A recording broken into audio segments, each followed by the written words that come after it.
Welcome in here, folks. We are coming to you live here from Zane Trace as the 1 and 2 Zane Trace Pioneers are hosting the 0 and 3 Adena Warriors. Tony, how you feeling about tonight's game, my friend?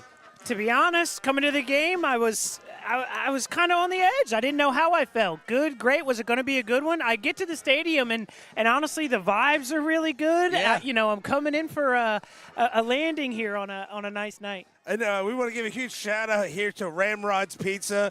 Already the MVP of the night, Tony, if I do say so myself. I mean, if they wanted a gift card, I'd give it to them because we've already had a couple slices of pizza, and it's been delicious. It took everything in me not to buy an entire pizza, if not two. If there's any left at the end of the night, I'm getting a discount. Yes. So give you a little, as we welcome in the Zane Trace Marching Band here, I always want to give a shout out to the band. It is not an easy thing to play an instrument while marching to a cadence on rhythm with everybody else. So I want to give a huge shout out to them. Looking at Adena coming into this matchup, week 1 they were playing McLean. They dropped that one 41-23. Week 2 they play Fairfield Christian. They lose that one 45-43, Tony, but they trailed 45-21 going into the third quarter and ended up only losing 45-43. I know you had some thoughts on that game. What were they? They've got a lot of players that can make big changes. When you've got an athlete like Torelli Ward, like it really can make a difference. So you can cut leads quickly. They weren't able to get it done, but Moxie, you have a first-year coach. Maybe these kids don't play as hard for somebody like that, but they definitely didn't lay down, and they definitely gave it their all, which says something about him and the guys they have. Right, and again, being down 45-21, only losing by 2, not 100% sure how that game ended. Don't know if they went for 2, didn't get it, anything like that. But it takes a lot for, like you said, a team to not give up and say, hey, fourth quarter, our back's against the wall, we're going to fight and try to come back here. Then last week they dropped one to Amanda, 48-14. Amanda Clear Creek, always a great football program there. So don't want to look at that one too hard here. We'll take a quick pause here, guys, for the national anthem.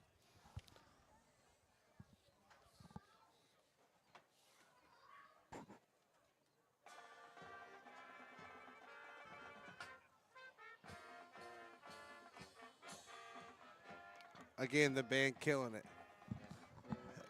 So this is our, again, the Zane Trace band here. It is Military Appreciation Night here at Zane Trace, so you will be seeing them in those camo uniforms again. This song right here just giving a good tribute to our veterans here, which again is a super important thing that we stand behind here at the Ride the Wave show. We want to thank all those men and women that have served this great country to make us 3 idiots do the fun things that we get to do for you guys there at home. We have deep ties to the military again. Just having gone to a military boarding school, got to be around some of the greatest men you will ever meet. Yes. Changed me as a man and made me a better man. So I thank them and everybody else who make it possible for us to have this show. I'll tell you one thing, the Navy made me grow up real quick, whether I wanted to or not. Going over Zane Trace here real quick before we get to the national anthem. Week 1, they go to their bitter rival, Logan Elm. They dropped that one 39-23. A lot closer game than the score indicates. It looked like it was pretty close there to about halfway through the fourth quarter. And then, one thing kind of led after another there for that Logan Elm team. They kind of run with it. Week 2, they go into a good Waverly team that we got to see firsthand last week, Tony. They dropped that one 42-28. But then last week, they get their first dub of the season and the first dub here for Coach Dylan Wares, 17-14 over North Union. We would like to honor those who have served or are currently serving. Have served or are currently serving in the U.S. Army, would you please stand?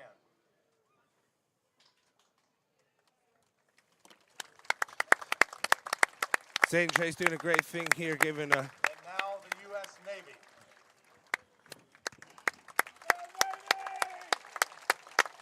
Beat Army! We've got some moxie out here from the Navy. I love this. This puts a big old smile on my face. So awesome. Now the U.S. Marines.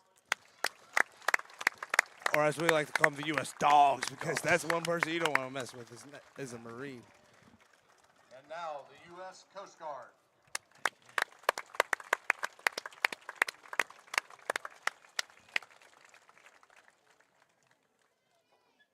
At this time, we ask that everyone would please rise, remove your caps. We can honor those, and we can honor our country with the playing of the national anthem, the Star Spangled Banner.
Doing our flag raising this evening, we're Scouts representing Scout Troop 33 here in Folks. Alrighty, folks, after an absolutely amazing, emotional national anthem here for the Ride the Wave show, gets you a little choked up there watching that, Tony, doesn't it? Just a quick thing. Obviously, if you've been to Zane Trace, you know the hill, you know where the flag is. It looked like we had a grandson and his grandfather kind of going through it, or at least some type of family members. He was handling the flag, the son, little guy, give him a nice salute there the entire time. Flag goes up, he joins him in the salute, and I'm telling you, right when that rocket was a-flying, it felt pretty dang good. And I'm not going to lie to the fans here.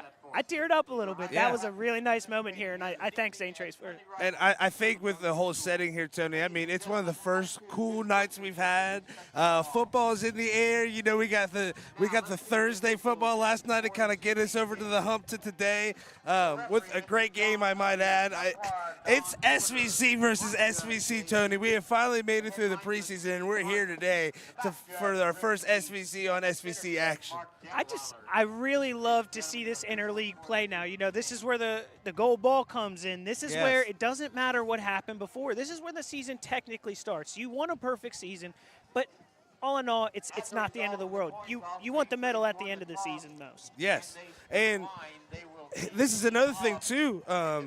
Not a lot of people know Carter Langley coming into this game a little injured. He's actually not going to be your starting quarterback for Zane Trace tonight. It looks like coming in for him will be Levi Marshall taking over for, I believe, his first start. What a way for your first start to be an SVC game. Tony, I remember my first start whenever I was in high school. We were playing up at Westfall, and I had been practicing with the line.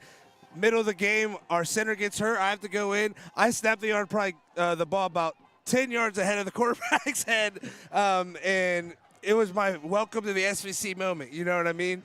So I can't imagine as a quarterback, your first game as a starter is against an SVC rival on a game that means a lot to both programs right now. Adena's looking to get on that win wagon, and Zane Trace is looking to keep that momentum going. I think we got a barn burner here tonight, Tony. Yeah, 2 first-year head coaches. They want that W. I know that obviously Zane Trace already picked up their first win, but you know, you want your first SVC win. It means something. You want to start this off right and let the fans know that, you know, when it gets to interleague play, you're going to take it to another level. And I think that's something that I want to point out here. We might see some things that these coaches may not have done before this game and may not do after this game, because like you said, both of these coaches are going after their first SVC win here. So I think there's going to be some things to keep your eye on for. I'm talking some trick plays here, maybe going forward on 4th down when they normally wouldn't.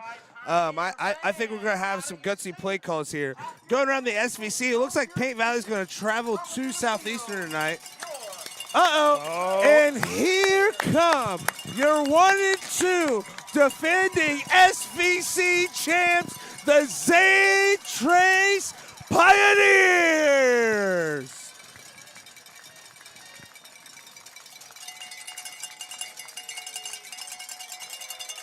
More cowbell, as I'll say all night. I love the cowbells. Feed the cowbell to us, Yes. I'm telling you. I got a little bit of goosebumps. Great national anthem. They got the flags flying. I can't feel much better than I do right now, man. It's football weather out here. It truly is football weather. I do want to apologize to the fans out there. I want to say that I took notes for the announcers of the games last night, like the pros. Yeah. But I didn't at all, so I'm still not going to be good at it. So That's the thank you guys MO for- here at the Ride the Wave show. If you're coming from the professionals, go somewhere else, because we are 100% making it up here. Going around the league here, it looks like Paint Valley travels, Southeastern travels to Paint Valley tonight. I think that should be a good one to keep our eyes on there. Westfall travels to Unioda. Does Unioda bounce back after that loss to Waverly? Does Westfall keep that momentum coming after a big win over their bitter rival Circleville last week? We saw a lot of big plays from Cody Swords and Jace Hurd on the hook and ladder. Westfall has the quarterback to spread the ball around. And they have the confidence now, too. Caden Cutright, there's not injury reports for high school. I don't think he came in after he kind of dinged up what seemed to be a hamstring last week. If he's not there, that changes a lot, too. So, we've talked to Bryce. I'm not trying to be biased. We've talked to Newt, too. Yeah. It's just there's a lot of weapons out there in Westfall, so they can't sleep. I think Unioda might get that one done, but I would not sleep on I wouldn't Westfall. either. I think Westfall might be a dark horse here for the SVC this year. And then Piketon will travel over to Huntington to try and get their first up on the way to what they are hoping to be a gold ball season. Ladies and gentlemen, we have been through the Monday Blues. We got through the Tuesday Twos. We got through Hump Day on Wednesday. And thank God for NFL football getting us through Thursday. But it is officially Friday night here at Zane Trace. We are ready for one hell of a game. Tony, what are your thoughts for the game tonight? I want to see the defending champs come out here and do something. You know what I mean? It's your home field. It's military appreciation night. You've got a lot of reasons to get this W, but honestly speaking, I don't care what your record is. Go get another gold ball. Yeah. I think we can, with the new quarterback coming in here for Zane Trace, I think they look a little run heavy tonight. I'll tell you this, before the game, though, not to cut you off, but no, you're fine. before the game, I liked what I saw. Again, some of it no pads, some of it with pads. He's got the arm to make the pass. Yes. So I wonder if the coach feels a little frisky. Right. Again, year one coach. This could be his quarterback for the coming years after Carter leaves. Obviously, Carter, great player, and I'm sure he'll be back next week to tear it up against a big game against Piketon. Yes. But I think Adena, too, I don't know if they knew until they got here Carter's not playing. Yeah. So it's not like hey, they had a couple of days to plan. Oh, Carter's not going to be here. They might do this. They got here, and they're probably scrambling now, like, okay, Carter's not going to be playing. And they might not know now.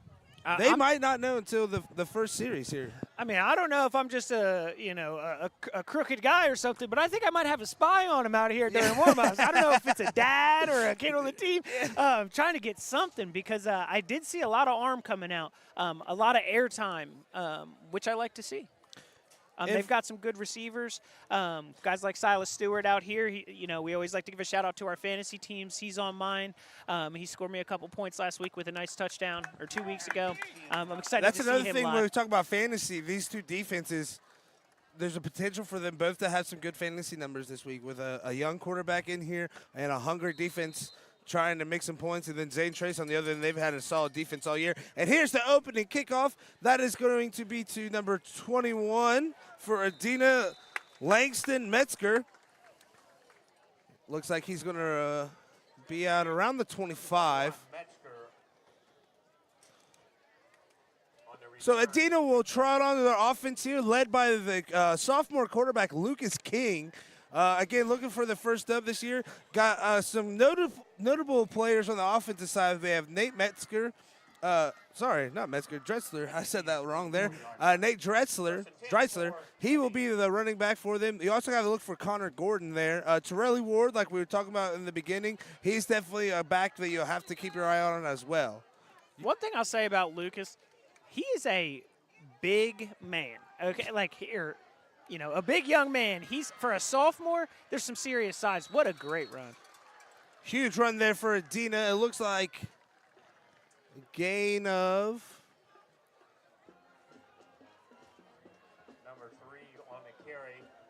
I think we'll see a lot of Ward tonight. He's been kind of a utility player.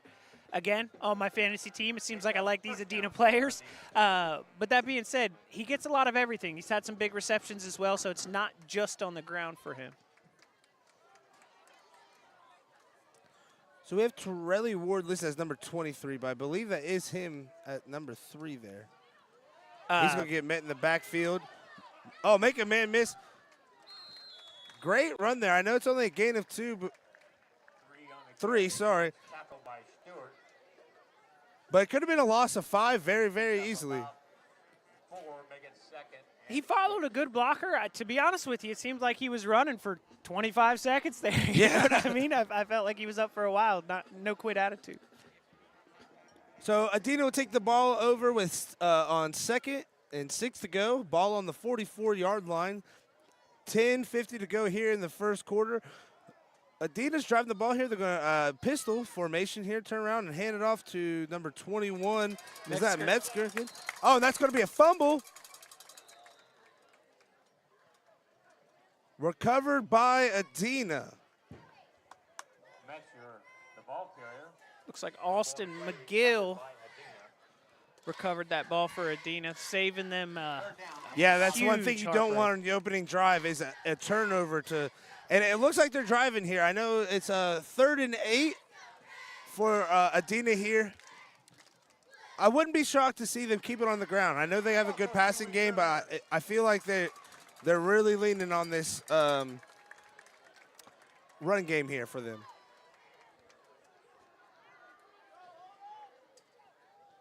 High snap to King King. snap, fake handoff. Incomplete pass there intended for number 32, Austin McGill, but he is met immediately by Hartsoff for Zane Trace. So it'll be a quick first drive here for the Warriors. It looks like they'll punt it away here. What I did like was you saw a couple different players still get involved there. Honestly, almost 3 running backs. Yes. You saw the pistol. I don't think they use Dreitzler yet, but definitely out there and going to be pretty hard to play against three guys that can get the rock. Oh, muffed snap. Oh, and a huge hit. Atlanta. Oh, and it's taken, and that's intercepted by number 11, Gunner McCullough. We're just going to call him Gunner for next. I'm going to call him Gunner McStunner because that's what I like to see right there, bud. So the muffed snap there by Adena. I don't know if he went to go punt it and it just knocked away. If he went to go throw it, what happened there. But great heads-up play by Gunner to be right place, right time and get a nice interception there for Zane Trace. Luckily enough, we'll have it on film to figure out next week to let you know. It looked almost like he almost had his foot on the ball and got lit up right when that happened. Pass right to number 11. Zane Trace takes the ball here. Oh, they come out firing. Pass intended for number 6, Aiden Dunn. Hit while he threw, guy in his face. To be honest, good-looking ball, though. I like it, though. First-year head coach here, Dylan Wares, comes out and says, yeah, I know we have a new quarterback in, but we're not afraid to air it out. So kind of putting Adena on notice here, saying we're not just going to turn around and hand it off. So Gunner McStunner is the quarterback. Yeah. We are about to have a night. Yes, we are. Yes, we are. 3 wide receivers to the right, 1 to the left. Oh, and a false start here for Zane Trace.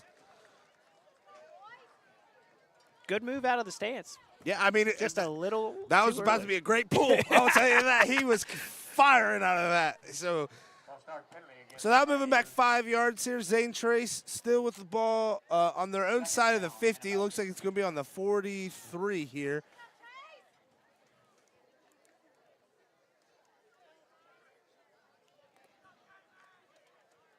Three wide receivers out to the right, 1 out to the left, 1 running back in the backfield. Looks like Blake Phillips is the one blown back there. Gunner McStunner takes the snap. Oh, that is incomplete. Intended for Aiden Dunn. I thought he had that one there, but it looks like it was a great pass break up there by the Adena defense. Aiden Dunn, another good wide receiver on this team. Haven't got a chance to talk about him yet. Made a trade for him last week. Very happy with it, by the way. Very happy with that trade I made. 3rd down and 15 for the Pioneers. So it's going to be 3rd and 15 here for Zane Trace. Ball on their own 43. 9:44 here to go. Looks like 18 seconds left on the play clock here. Is that 2 wide receivers out to the right, 1 out to the left? Or 2 out to the left, my apologies. Pass complete to number 23, Jonah Pittman, and he's going to take it to 10, to the 5. Touchdown, Pioneers! That is a 43-yard pass and catch for the Pioneers, their first touchdown of the game, and that puts them up 6-0 over the Warriors, Tony. That is exactly how you draw it up. Jaden Higgins coming on the outside, stops in, takes a nice power move, stands right there, turn, ball to him. Offensive line right in front of him. Yes. No penalty. They weren't out there blocking too early. That was exactly how you write it up. I'm glad you brought up the offensive line. I haven't seen a screen pass executed that beautifully by an offensive line probably this season, Tony. I mean, that was perfect. Like you said, didn't get too far upfield, got right where they needed to be in front of him, and just made a lane for him to go 43 yards to the house. Gunnar McDonough not only caught the fumble punt. Did he just He throws the touchdown and then holds the field goal as well. Oh, my goodness. So the Zane Trace Pioneers strike quick to make it a quick 7-0 over the Adena Warriors. And that was a 43-yard pass for, by Gunnar the Stunner over to Jaden Higgins for, again, the 43-yard touchdown. Tony, that's a big statement drive by Zane Trace to open the game here. That's exactly what you want. And to be honest, that's the exact type of play you want to get your quarterback's confidence. You know, his confidence up and things like that. I mean, it doesn't even have to go for 43. A nice completion, some good yards. But when you have good athletes all across the field. And like we were saying before the game, you know, we were thinking, hey, maybe Zane Trace comes out and says, we got the young quarterback, we're going to turn around and hand the ball off, maybe not make mistakes. And you kind of called it here. Said, no, this is going to be my quarterback in the future. I need to see what he can do on a short notice. Coming into a game, your first drive, your first 2 passes are incomplete, whether, you know, it's good defense. However, shake that off and throw a 43-yard touchdown pass. Unbelievable. The kick is away. It's going to be fielded by number 27 of Adena here. Fisher Schaff? Ooh. On both sides of the ball, people are laying the wood tonight. Yeah, there's some hits already. This is truly some SVC football here, Tony, because it is hit stick after a hit stick.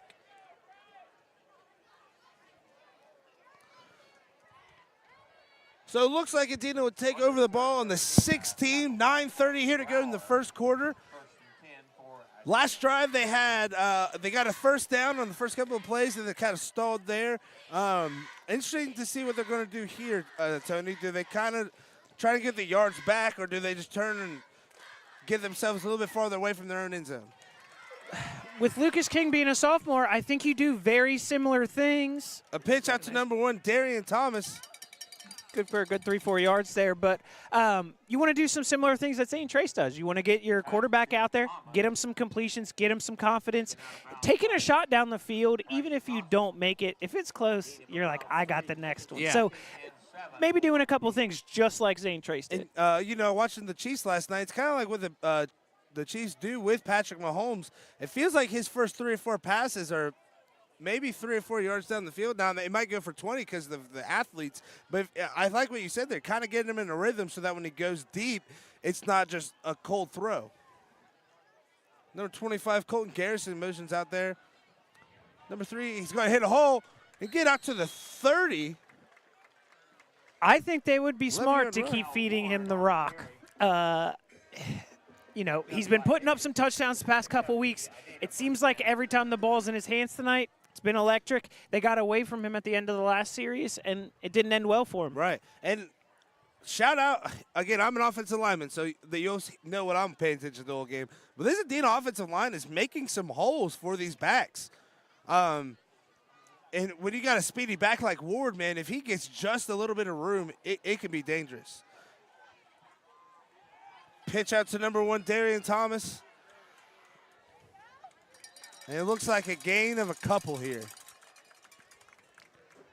It looks like Zane Trace has a lot of speed on the outside there. They're getting sideline to sideline pretty quickly. I think you might want to try to cut something up more. In between the tackles. Exactly. Here, yeah. Second down and about 8. So it's going to be 2nd and 8 here for Adena on their own 32-yard line. 8:30 to go in the game. This is Adena's second drive. Luke King takes a snap, turns around, hands the ball off to, looks like number 44. That should be Nate Dreitzler. I like that play. I think maybe you try to do that on a first down, but again, we're kind of couch coaching here, but I really like the three-headed backs that they have there, and I think you might want to keep it towards inside those hashes and just let those offensive linemen who seem like they're going to be having a good night tonight kind of eat. So Adena breaks the huddle here in the shotgun with Lucas King, Dreitzler in the backfield with him. 2 wide receivers out to the right. King takes a snap. Oh, great block. Oh, and it is completed to number 9, Joey Francis. And Joey Francis is going to take it to the house. Touchdown, Adena.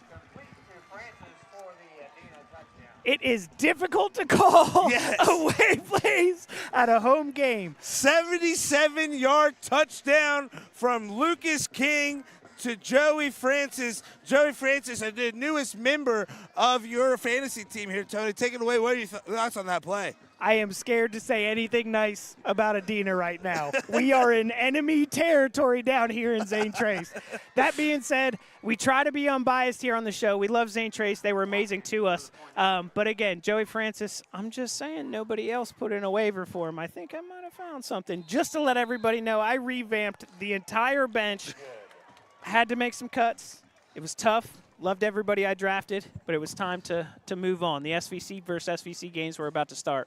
So that was a crazy play there, Tony. I'm not 100% sure that Joey Francis was the intended target there. I don't know It looked like, I want to say it was Michael Imboden. I'm not 100% sure because it all happened so fast, but it looked like it was a high pass for him. And Joey Francis, hey, what do good athletes do? Right place, right time, and made the best effort for it. And it ends up being a 77-yard touchdown. One thing I would never get over being at a Warriors or a Braves game or anything like that is that Warrior chant. Yeah. You know? So Adena with a quick strike of their own to tie this ball game up 7-7, 7:36 here to go. We were expecting a barn burner here, Tony, and so far these two teams have delivered. Let's see how Zane Trace responds. To be honest with you, I don't see any hanging heads. I don't think that's going to be a problem tonight, so I'm interested to see what they got. They had a almost flawless first drive. Let's see if they can keep that up. So Watkins will be the person kicking it away here. You know, he was actually recently just in the punt pass kick out at SoFi Stadium for the Los Angeles Rams. Good kick. Aiden Dunn's going to take it out. Aiden Dunn's going to get to 30. Aiden Dunn is going to bring it out to the 40-yard line for Aiden Dunn refusing to go down. He was finding holes left and right there. To be honest with you, his upper body stayed straight the entire time. It's like he had crazy legs out there. Crazy legs, almost as good as Crazy Bread from Little Caesars. Hashtag not sponsored. So Zane Trace will take over here on the 42-yard line. 3 wide receivers to the left, 1 to the right. Blake Phillips in the backfield. Gunner the stunner. Takes a snap, hands off to Blake. Blake finds a hole. Blake breaks 1, 2, 3 tackles. What a run there by Blake Phillips, Tony. He's got me standing up. It's going to take more one for this man to go down, I promise. That's one thing that I think has been a constant here with SVC backs is one person is not going to bring them down. I don't know if it's coaching. I honestly start to think it's just the style of people in this community. Yeah. They don't want to. Oh, and Gunner the stunner. Gain of 12 right there. With the keeper for the Zane Trace first down. Tackled by McGill and Thomas. So what do you do whenever you don't know how to say somebody's last name and you don't want to disrespect them? Yeah, give him the coolest nickname of all time. Gunner the Stunner is out here letting people know that, hey, I know Carter Langley's here this year, and I know next year he'll be gone as a senior, but we're not taking a stop down, man. I mean, he has risen to the occasion here for the Pioneers tonight. So Zane Trace would take over on the Adena 31 here. Gunner the stunner takes a snap. And incomplete. Targeted for Aiden Dunn there. They've been going to Aiden Dunn a lot tonight here, Tony. Joey Francis on the coverage. Honestly, that's 2 times on Aiden Dunn where it seemed like it was just a good defensive play. It was nothing that the receiver did wrong. You know, getting that hand in there Sometimes and just the touching defense that just ball. make a better play, Tony. Sometimes that's just – and me Joey being Francis a defensive guy. He's having himself a game. So here's the crazy thing, Tony. I love defense so much in football. Terrible at it as a player, you know. So me being a defensive guy, I love seeing the defense is just kind of coming through here. 3 wide receivers to the right, 1 to the left here for Zane Trace. Gunner the stunner takes a snap.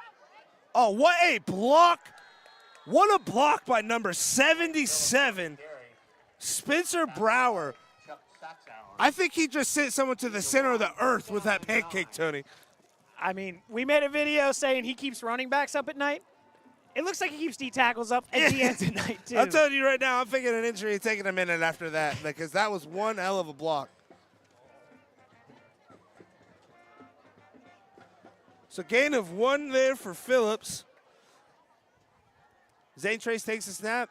Gunner stunner fakes. Hit as he throws, and incomplete. Again intended for Aiden Dunn. He's just a second late on those. If he had 1 more second, but that's the name of the game. So it looked like there, you know, he gives the pump fake because you got to throw off the DBs there.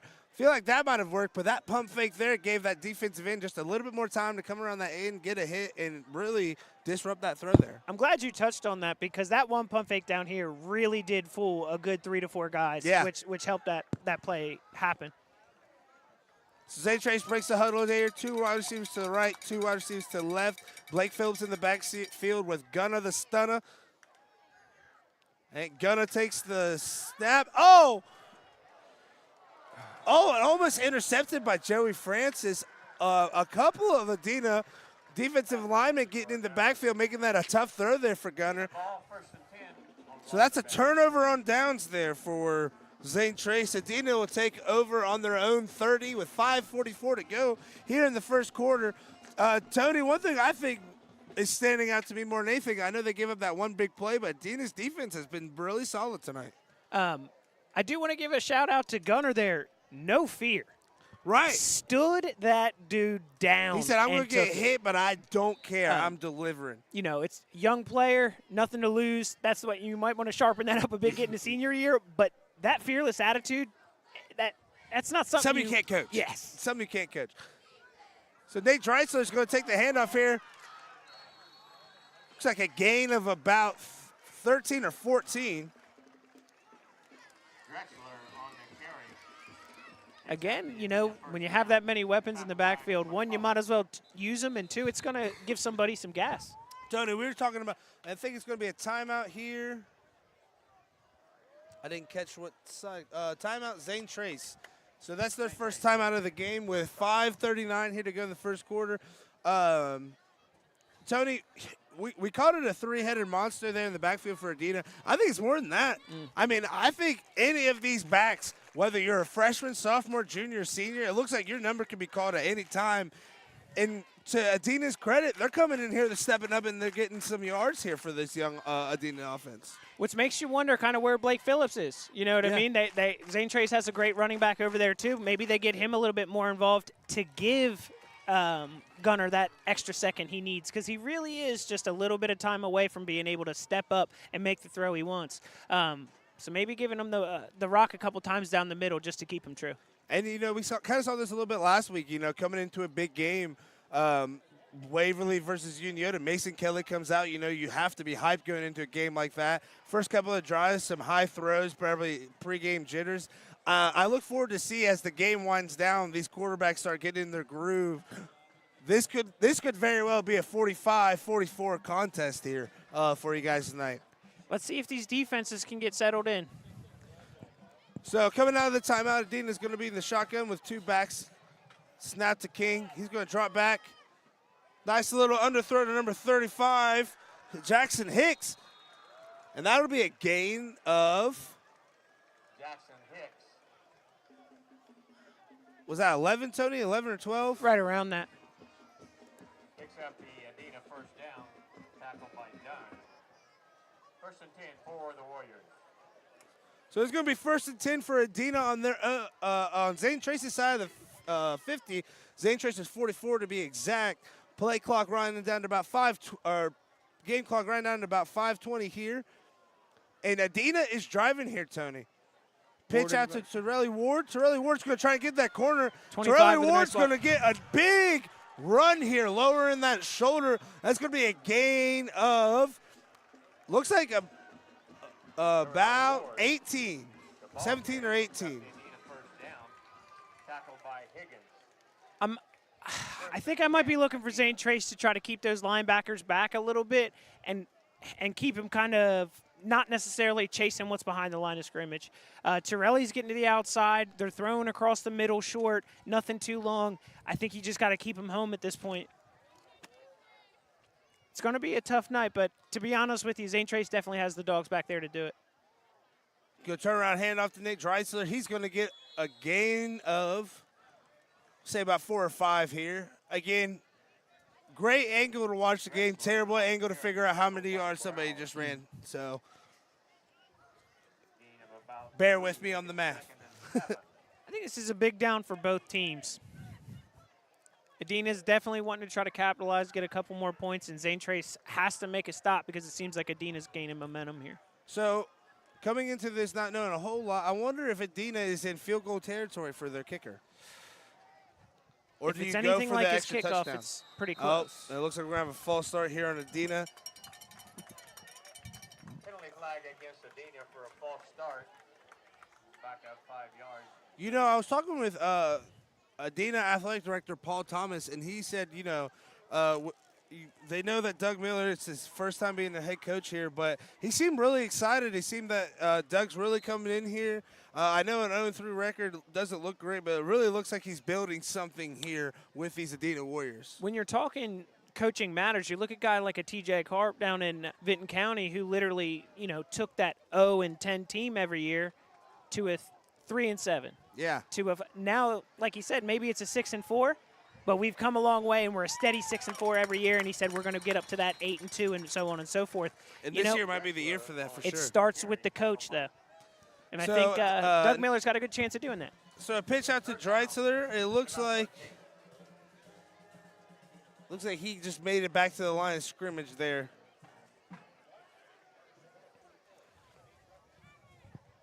So it's going to be 3rd and 13 for Adena on Zane Trace's 30-yard line. Just under 4 minutes to go here in the game. 7-7 is our score here for you folks. Adena's going to take the snap, and they're going to hand it off to Torelli Ward, and he is just instantly met by, again, number 77 there for Zane Trace. Who's that, Tony? Browers, baby. He's keeping them up at night. What a monster. Sometimes there's just people, even if they're not violent people, they play violent. Yes. And he does. It's amazing. One thing that you might not see at the bigger schools or bigger conferences and stuff like that is people playing 2 ways. It's one amazing thing to watch a kid on the offensive line throw someone through the center of the earth. And then on the defensive end, throw someone through the center of the earth on a tackle. You know what I mean?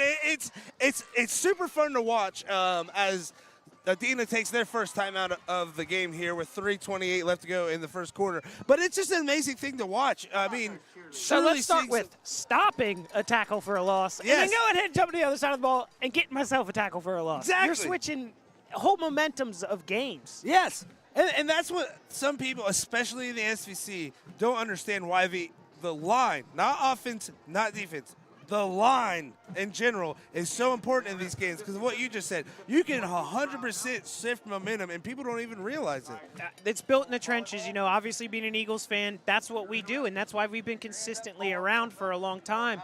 You know, I don't call them big uglies. You know, we love them around here. They're big beauties to us here at Ride the Wave Show. Well, thank you, Tony. I know that. You know, So- I was a corner, but I always showed love to my offensive and defensive linemen. So it looks like Adena is in field goal range here for their kicker.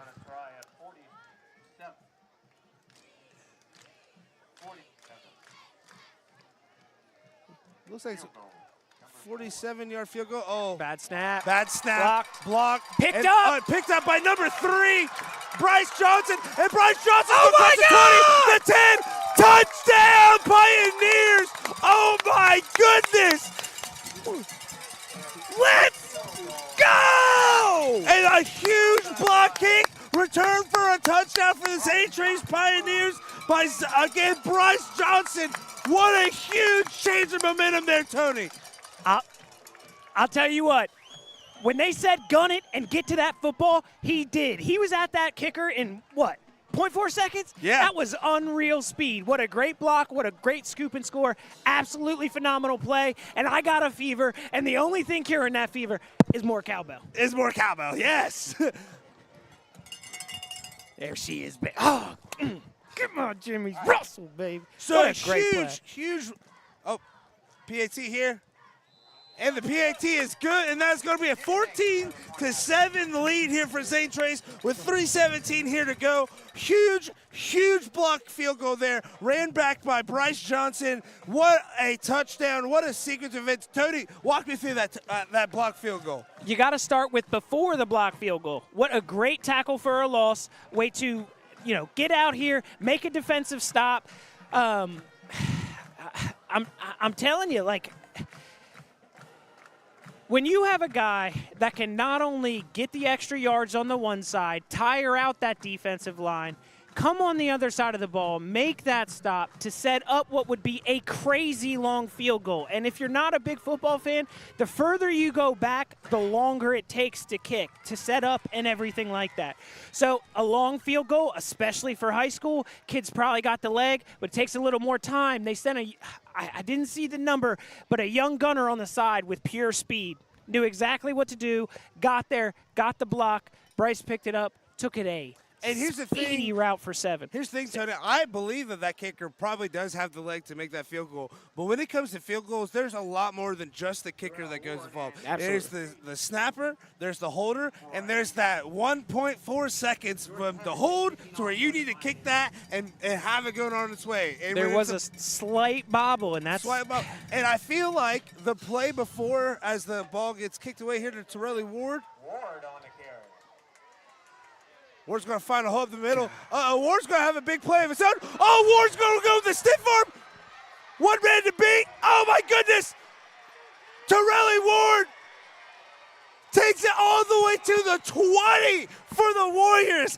Big play after big play for this game. So as we're just talking. It looks like Torelli Ward is playing Madden on super easy. Yes. What is that? It looked like Reggie Bush on the Trojans, man. That was some of the best college football I've ever seen. He was running laterally, almost backwards. I almost saw a Deion Sanders toe slide in there with one of the meanest head shakes. I think he broke his own neck. I can't believe he can even walk right now. Well, he is such a beast that he can break and reheal his ankle within seconds. It's amazing to watch. So after the huge return by Ward, an absolutely electric run back. Yes, that is going exactly to be what Adena needed. You kind of lose the momentum with that blocked field goal. You lean on your seniors there, Torelli Ward, make a big play for you, get your team excited, bring you guys back the energy. Now, I know they just had a blocked field goal, but they are in field goal range here. Yep. A few yards here, you're in extra point territory. I understand that Ward took a long kickback. I said it earlier. Every time the ball has been in his hands, he is stomping on the ground if he gets a 4-yard gain. He wants the ball. He wants every yard he can get. Don't forget, right before they set up the field goal, the only reason why they were down here was a nice run by Ward. Yes. I think they really just got to get the ball in Ward's hands. He is electric tonight. All right, so Adena takes the ball from Zane Trace 21, hand to Dreisler right up the middle. So tell me, that's kind of what we were talking about here earlier in the game. Do they maybe the first down or two try and bang it up the middle and then go to the outside? It looks like that's what they're trying to do here. I think you have to. With different styles of running backs, it looks like Dreisler is a guy who's not afraid of contact whatsoever. No, he'd rather run through you than around you, it looks like. But you always want to give these players a rest. When you have a step back. Uh-oh. Fake handoff. And that is... It looks like it's That is a completed catch by number 1, Darian Thomas from King. Pass was complete to Thomas. First down for... Looks like a gain of 15. You got to see it into your hands, and that's exactly what he did. Sometimes you got to not worry about your legs anymore, give them up to the turf, and just make sure you make the catch. The turf guys rewarded him on that one, Tony. They did. All right, so it's getting a 14 here. They're going to turn around, give it to Dreisler. Dreisler's going to get outside, get a meat stiff arm, and that is going to be touchdown Warriors. What a game. We are close. We're an extra point away from a 14-14 game. It's electric out here. So that's going to be a 6-yard touchdown by Dreisler to potentially have this game all tied up 14-14. Somebody has a Little Caesars pizza that looks good, but not as good as this game does, Tony. I'm really interested to see. I'd want to block this extra point too. Cody Watkins up to kick the point after. Snap good, hold good, kick. Oh, they sent somebody up the middle. No good. So that will keep Zane Trace in the lead by 1 with 1:58 to go. But what an answer there, Tony, by the Adena Warriors. It looks like Zane Trace sent a guy up the middle. I don't know if they saw him coming or it shook him a little bit. Didn't get the block, but didn't get that one through. And that is a big, big miss for Adena. Those are those single points that you see add up at the end of the game that you might have to Christian, go to 45-43, you know what I mean? Exactly. Something you might have to go for a 2-point conversion later on in the game. Again, making you make moves that you don't want to do. And again, there's 3 phases of this game. There's offense, there's defense, and there's special teams. And sometimes people can forget how important those special teams are until it comes down to a 1-point lead. And you're like, man, missed field goal away from it being a tie game. For the NFL fans out there, don't forget teams like the Bengals. You know, you look at that Super Bowl they were in. Bad punting, you know, a missed field goal, little things like that completely changed the outcome of that game. And again, they don't get that touchdown if it's not for the special teams of Ward bringing it back. And Zane Trace doesn't have the lead if it's not for the special teams of the blocked field goal returned by Bryce Johnson. So, again, special teams is, I feel like, going to be the answer to tonight's winner. Who wins the special teams battle? Just make sure we tell people at halftime if they start tuning in then, you got to go back and check out after this game. Tony, that was an absolute I feel like we've caught a full back. game, and we're not through the first quarter yet. That was phenomenal. That was at least 4 to 5 different buttons on a controller. Oh, nice little squib here by Adena. Oh, man, that was dangerous right there for sure. Dangerous kick there. For Zane Trace by Adena, but Zane Trace will take over on Adena's 30. I've seen a lot of interesting kicks through the past couple weeks as well, whether it be at Paint Valley. We saw special teams completely change that. Yes. I'd almost say the kicker should have got the player of the game. I think he did. It was still Braylon Robertson. Oh, yeah. Way to do a little bit of everything. Timeout. Is it timeout Adena? So Adena takes their second timeout of the game here with 1:55 to go in the first quarter. They are trailing 14-13.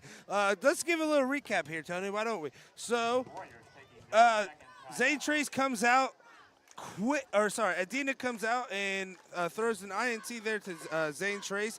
Zane Trace then goes down the field and scores the first touchdown of the game off a 43-yard pass to number 23. Jaden Higgins there. And then Adena answers with a big play of their own with King throwing it to Francis for a 77-yard touchdown to make it 7-7. Then huge block field goal by Zane Trace, returned by Bryce Johnson for a touchdown to make it 14-7, only for a huge kickoff return by Ward to get them down into the red zone. And then 3 plays later, Dreitzer taking in for a 6-yard touchdown after the missed PAT, making our score 14-13. So after the timeout, Zane Trace comes out, 3 wide receivers to the left, 1 to the right. Phillips in the backfield. Aiden Dunn with the catch. Aiden Dunn with a lot of room here. He crosses over. He says, Torelli Ward, I've got some moves of my own, bud. Aiden Dunn on the carry for the Zane Trace first down. So it looks like a gain to the 39 from the 32. Oh, sorry, 34. My apologies. 34 from the 32.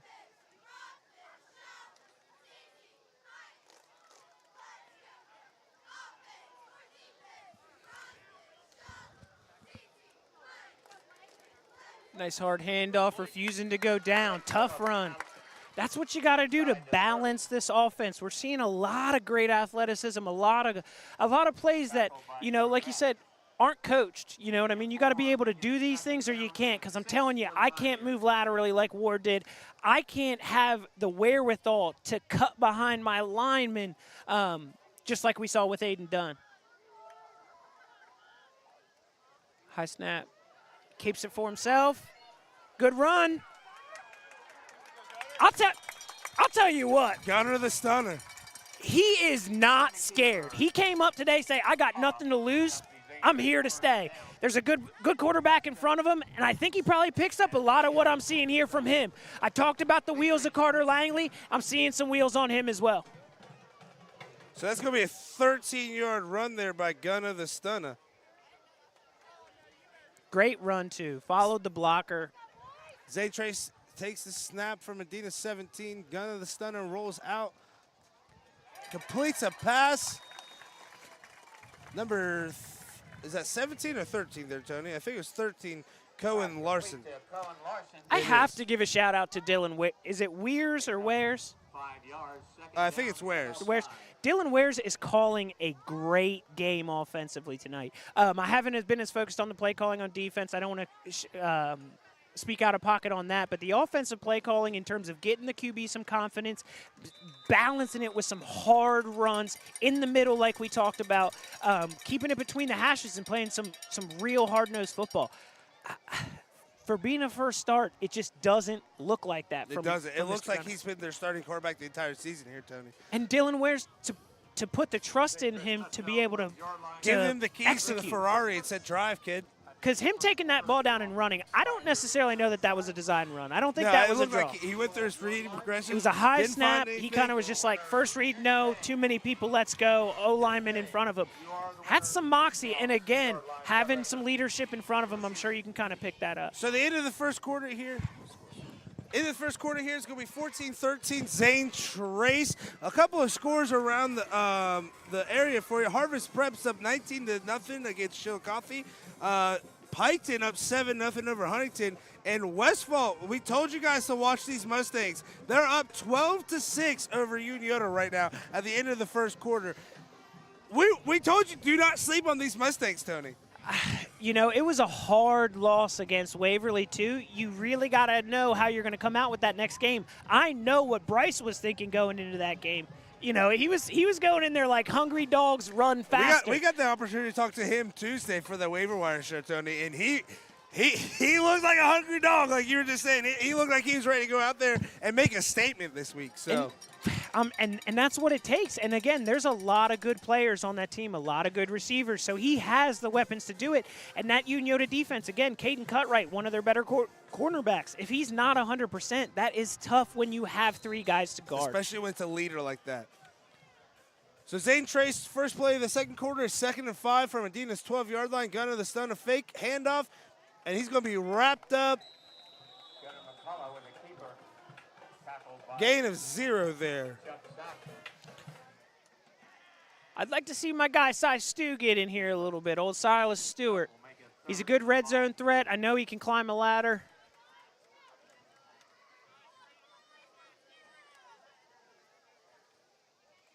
With a 3rd and 4, what do you think? Do you maybe go with a nice hard run? Seems like you've had some success with it. You know, what I think they'll do is they'll probably do a play action. I would not do play action here if I was them, Tony. I would honestly just snap it right here and just let him drop back. Oh, I love it. Rolling out. Uh-oh. Just a little too high there. I love the play call. I really thought it was going to be a play action there trying to get them on their toes. I love how he said, no, I want to give my quarterback as much time as possible. I look at how he rolls out, try to give him a little bit more time. Just a little too high there for the throw. I don't hate it, though. Again, you're showing confidence in your young quarterback like, hey, I trust you to go and win us this game. I would have really liked to see him maybe just stay in the pocket, set his feet, and throw. But again, way to put trust in your quarterback. We talked about it earlier. just because it's an incomplete pass doesn't mean that you don't feel a little bit better about yourself. Yeah. He's mad. He's kicking himself in the butt, but he knows when he goes back out there, it's not like the coach is going to say, we're running the ball now that you didn't get Yeah, back. yeah. He knows that he can make the incomplete pass, and he's not going to be yanked immediately. Exactly. So it looks like Zane Tracy will take their second timeout of the half here, so that puts both teams with only one timeout. Again, Zane Tracy up 14-13. Big fourth down here for them. Tony, as a coach, are they thinking kick the field goal? Are they thinking go for it? If it's me, if it's SVC play, the way that my offense has been looking, and especially the way my defense has been looking, I think I go for it here. Because if you don't get it, that's still a long drive for Adena on the other hand. And, again, you still have the lead. As I said, bunch of things. The computer's grinding up here. Computers.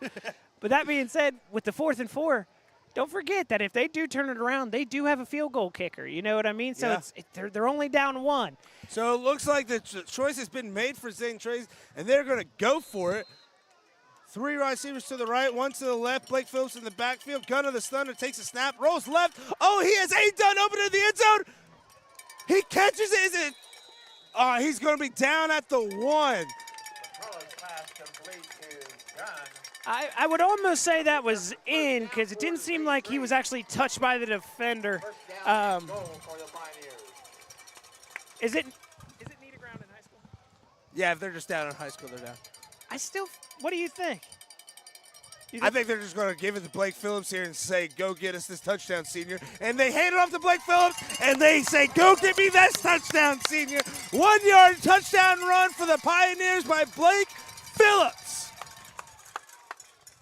Set up by a wonderful play by Aiden Dunn. Again, Yes. You talked about trading for him. What an athlete. It's kind of crazy when you look at Joey Francis and him before the game. They don't necessarily jump off the field in terms of anything, They jump off to you if you're an ex-coach or somebody that studies films to know, hey, what are the little things? Who's doing the little things here? Just like we said with Joey, it just seems like he runs a very smooth route. He's where he's supposed to be on the field. If it's 9-step slant, he's 9-step. Field goal is good by Zane Trace, which is a huge factor right now. So Zane Trace takes the lead 21-13, 10:56 left to go in the half. Tony, walk me through that drive. How'd you like it? To be honest, again, I have to give a shout out to the coach. He's calling it perfectly. As you're coming through, a good mix of run, pass. I still think Aiden Dunn maybe should have got that touchdown. I think he was in. I don't want to rob it from, but either way, like you said, Blake Phillips, get in there, find me that 6 points, just like he did. You just can't go wrong with what they're doing. Shorter passes. The longest pass they threw was the touchdown pass. I think it warrants for a good, safe, non-turnover prone game. And I think, too, Tony, one thing that I love, I love, Aiden Dunn, whether it's great defense or not, has a couple of drop passes there at the beginning.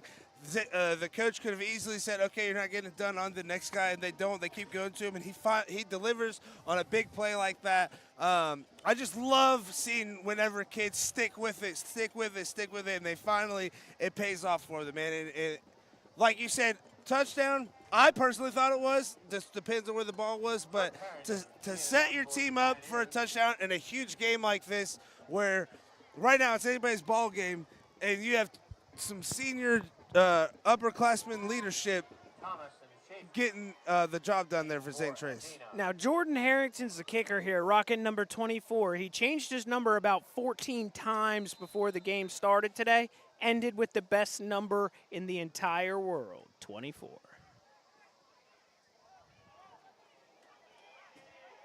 All righty, so Thompson takes a huge return here for Adena.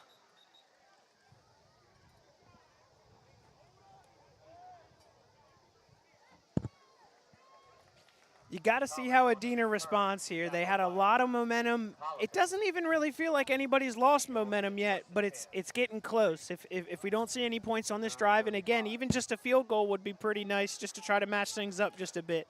But I think if you're Adena here, you're just looking to kick. I don't think the momentum has fully swung to Zane Trace's side here, but I think you need something on this drive to keep some of the momentum on your side. So Adena takes over here on the 35. 10:48 to go here in the first half. King takes it. Pitch out to Dreisler.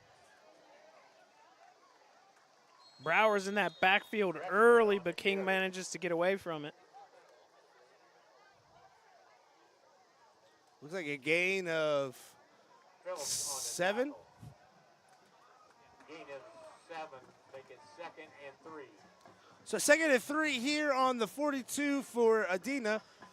Looks like they've been staying with that run attack. You know, they had that big pass play, but looks like they're not dependent on that pass. It looks like they're still staying with that ground and pound style here.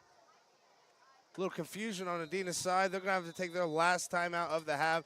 That is huge, Tony. That be with no timeouts, with 10 minutes to go in the first half, that definitely gives us an advantage to Zane Trace. Last week we saw that out of Waverly too, but I felt like even theirs were a little bit better used. You know, sometimes when you need a first down, that timeout is used no matter what time the game is. I'm not necessarily seeing that with these Adena timeouts as well. It seems more like confusion, and that's going to turn into penalties now. Yes. So it will be 2nd and 3, 10 minutes and 8 seconds here to go. Again, Zane Trace is up 21-13.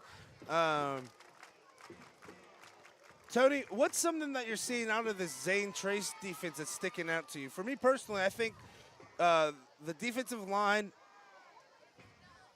you know, I don't want to say it could do better. They're kind of holding their own there. It's hard because they're getting beat on the outside, and that kind of shifts responsibility. Is that the defensive line, is the DN, is it the backer? And I think that's why Adena's attacking like this, because it causes confusion for a defense. Again, I think you just got to keep those linebackers back and true. You're okay with, you know, 4 yards up the middle and things like that rather than these deep cuts they're getting on the outside. King roll it out. Looks like he's just going to keep it here. You want to be careful with that one. I was pretty close to the bleacher there. But that being said, long stride, picks up a good, 7? Third down and a long yard.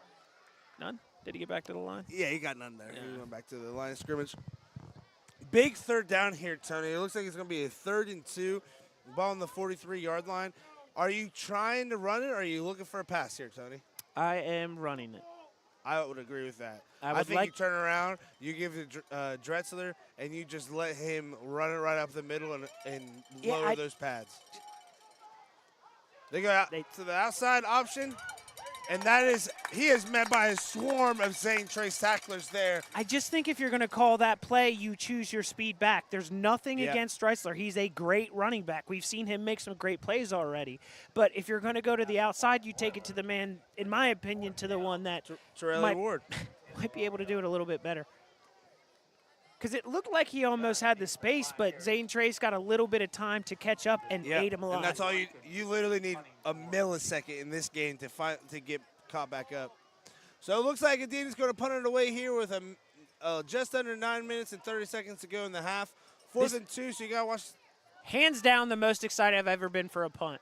Special teams tonight has been a blast, and we're seeing it again. Juke move. Oh, what a tackle. So Luke Preston coming up with a huge tackle there. It looked like to me, Tony, he grabbed him where he was holding the ball and brought him down. Okay. I'm not 100% sure. But I get a little bit excited. I thought there might have been a little horse collar. I start standing and get, but to be honest, if he got ripped down by where the ball was, way to not fumble, bud. That's what I was about to say. Great job to the Aiden Dunn there return that punt, because that very easily could have been a fumble there for the Pioneers. So the Pioneers will take over on their own 37, 9:11 to go in the half. They will have the lead 21-13. 2 wide receivers to the right. Looks like 2 to the left with a back. Aiden Dunn in motion. Fake handoff. Gun of the stunner takes it up the middle.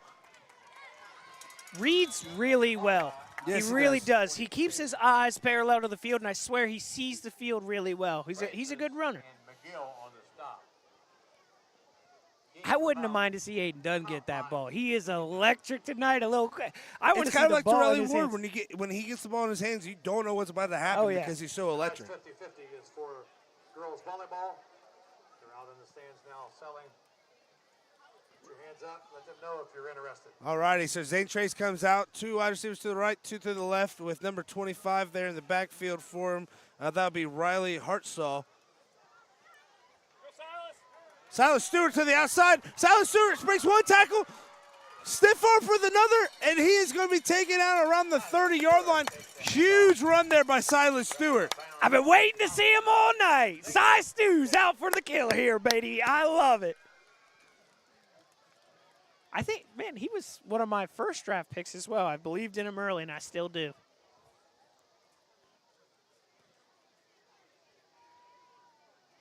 I think here you just got to keep a nice balance. Again, if it's not broke, don't fix it. They have been flawlessly calling the offensive game plan tonight. All set up by wonderful special teams. I'll go to the study. He goes to throw. Doesn't see anybody he likes, and he gets tackled there by number 32, Austin McGill on the sack. Again, a name we've been saying a lot tonight. That was a one-handed tackle by him right there. Yes. That was a great play. When we talk about it just takes one person to get one hand on it, that's usually to slow you down, not to tackle you. Yeah. So, man, imagine if he had 2 hands on him. Like, that could have been very dangerous. Again, enough wood out here to build another Noah's Ark. Burnt that bridge. Don't worry, Tony. I've burned a lot of bridges in my life. Yeah, not as bad as I burn them on Tuesday on our fantasy show. Hashtag look at the ending. Oh, a big ball here by Gunner the Stunner. Oh, what a play by number 21 for Adena, Langston Metzger. Honestly, I thought that he was going to be beat there by the wide receiver. Stays with him, makes a great defensive play. Tony, you're the defensive back here. Walk me through that play there. Sometimes the timing's correct. It's really, really hard to be a cornerback. When you're running down and trying to keep up with a brow and the ball's underthrown a little bit, one of your biggest things is not just to make a play on the ball, it's to not get a penalty. And to be honest, it looked like if that was a little bit different, it could have gone the other way and been a PI. Yeah. But I think, again, sometimes timing's on your side, and that timing was just about perfect for the defender. Gunstunner looks right. Spin move. Completes it to Aiden Dunn. Aiden Dunn. Oh, what a hit! By the wide receiver. Wow! I heard that. I think I felt that in my chest, Tony. Oh, my goodness. He is out here to play tonight. And that's going to be a first down by Zane Trace. I'm telling you, get the ball into these wide receivers' hands tonight for Zane Trace. You know what I love, Tony? These wide receivers are hitting like they're the centers and guards. That was tough. So first and 10 here for Zane Trace on the 22. Gunner the Stunner, hands off to Blake Phillips. Blake Phillips finds a hole. Okay, for everybody watching, I want you to slap the wall as hard as you can. You hear that sound? That is what I've heard 2 plays in a row from the offense hitting the defense. I wish you were here to hear it because I'm telling you, they're cracking. You almost need to check the helmets after every hit to make sure there's not cracking them. I'm like, geez Louise, this is the offense doing this. 2nd and 3 here for Zane Trace. Ball on the 16-yard line, and that's going to be a false start on the Pioneers. Oh, no, my apologies. That's going to be encroachment. I would encroach too if I was on the other side of that. So it looks like we're going to have a discussion here between the officials to make sure they get this. Hey, Tony, this is a huge, huge call on this point of the game right now. And it is going to be encroachment on Adena. That's going to be a free first down for Zane Trace, something that you hate to see as a Warriors fan right now. So Jaden Higgins and Langston Metzger out here jawing each other off during that, saying which one got the penalty, which one didn't. I'm going to be watching the top of the screen right here. And we see it again. And that's going to be another encroachment there for Adena, number 53, Levi Spencer. I sometimes like to give credit to the coaches and the quarterbacks as well. I wonder if they did a little bit of a hard count, something a little bit tricky. Like, hey, let's get a free 10 yards here and then punch it. Again, sometimes after a penalty, you come out so amped that you want to get a sack to make up for it that you just get another penalty. I think you're inside the 10 here. You turn around and you give it to your powerhouse, Blake Phillips, and you let him get you another touchdown here. Yes, sir. It looks like that's exactly what they're going to do. Blake Phillips lowers the shoulder down at the 1, so that's going to be a gain of Phillips on the carry. 5. If you are inside the 10-yard line, Blake Phillips is a cheat code. He very much is. Picks up the first down for the Pioneers. First and goal for Zane Trace. I think you just turn around and give it right back to him and let Phillips get you that If touchdown. you don't, here. it's like Marshawn Lynch in the Super Bowl here. Yes. Thank you. And Way to Phillips not be a Pete Carroll. Another 6. So that is going to be a touchdown, Pioneers. Zane Trace takes a 27-13 lead, barring the PAT kick here. 5:59 to go in the first half.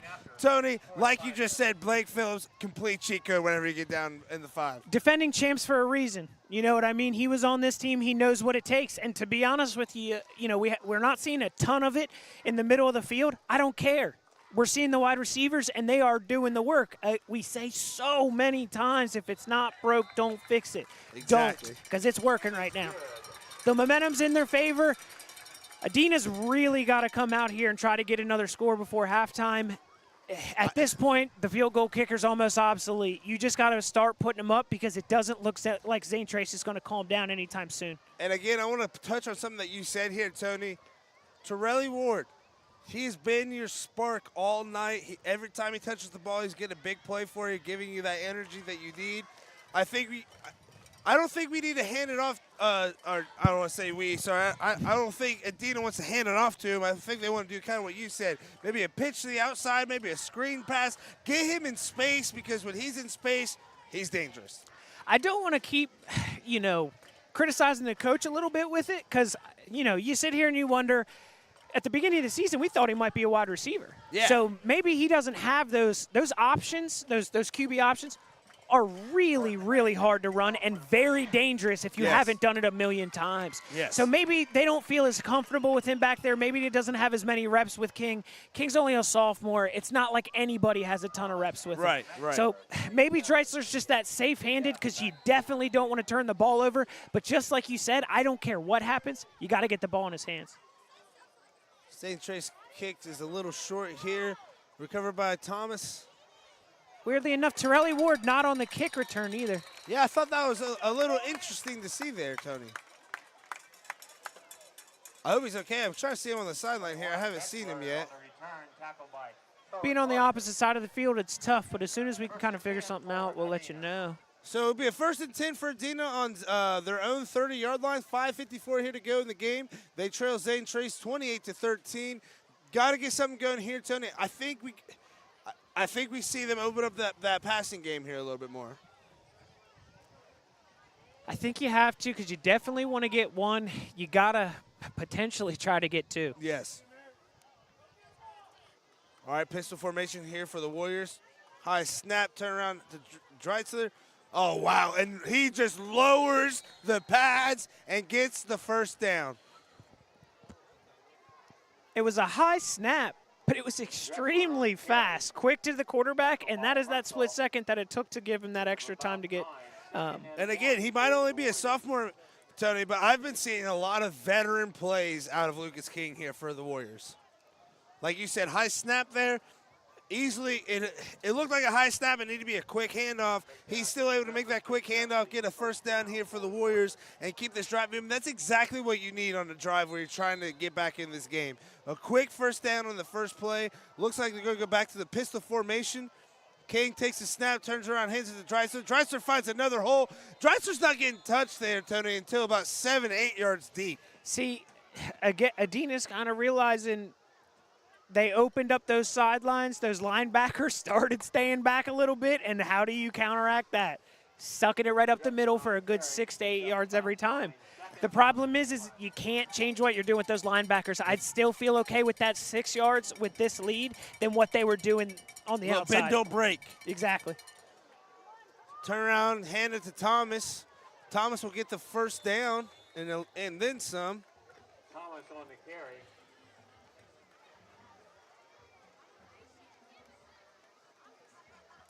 We want to take this quick break in the action, give a shout out to our sponsors, Hammond Lawn Care. If you need any kind of yard work done here in the late summer, you need some fall cleanup, you need your driveway shoveled in the winter with the snow, Hammond Lawn Care is your guy. I just recently made some lawn purchases because he lives right in my neighborhood. I am very ashamed of my yard compared to his. Fake handoff, King looking deep. Oh, and it is complete to number 25, Colton Garrison. Looks like a gain of about 27.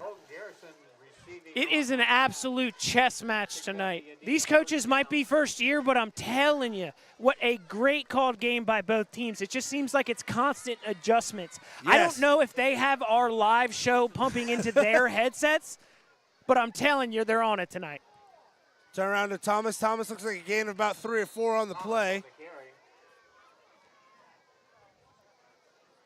Adena look like they're sporting some new helmets tonight as well for the first time that I've seen, I should say. I will say I do like them. I like the feathers. I like them as well. It's a nice touch. It kind of floods that one side of the helmet. Again, I think it pays a little homage to my hometown of Villanova University. Some great uniforms as well. Nothing better than the camo digi out here, though.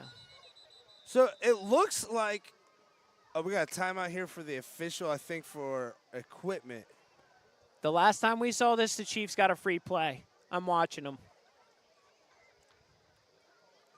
Joey Francis coming in here for the new play. It looks like Adena has found some success with this pistol offense, and they're not going away from it here, Tony. Yep. They need to hurry up. They only got about 15 seconds left on the play clock. I don't know if they know that. 9. 5 seconds to go to the play clock. Snap, turn around, hand to Dreitzler. What a move by Dreitzler. Just a great first move. Nice little cut. Make the Sometimes- first defender miss and gain a few yards there for him. Sometimes veteran running backs going up the middle, you know that it's not always going to be a home run and what you need. It's second down. You need a good couple yards. You make your first move. If nobody's there, you keep going. If not, you know you've got that 5 to 6. It's Nick Chubb-esque.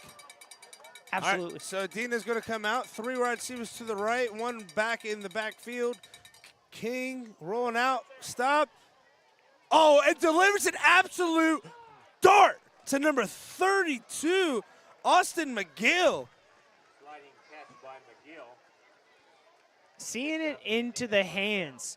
Honestly, what's nuts is seeing Lucas King warm up. It didn't seem like he was getting his follow-through through. We were talking about he was sailing a couple balls. Again, the ones we were seeing that were good, great. Yes. He can throw the ball. But there was a couple of them that got away from him. It seems like he corrected that before the game started. And I just to see what they do here. Do they run it back up the middle? Do they run it back up the middle with Dreitzler? That almost looked like a direct snap. Knew it was coming.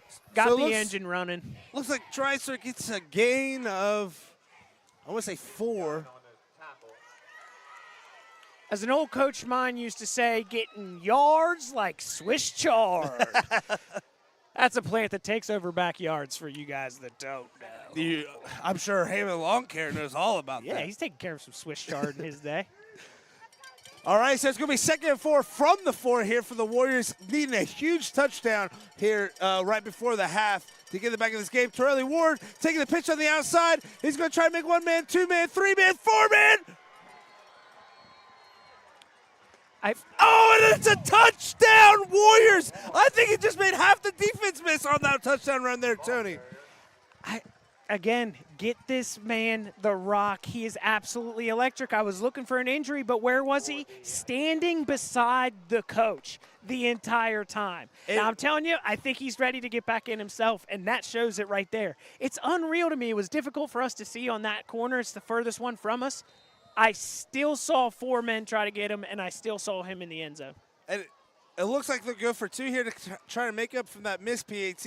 Tony, that puts the Warriors right back in this ballgame, especially if they can convert here. They needed that.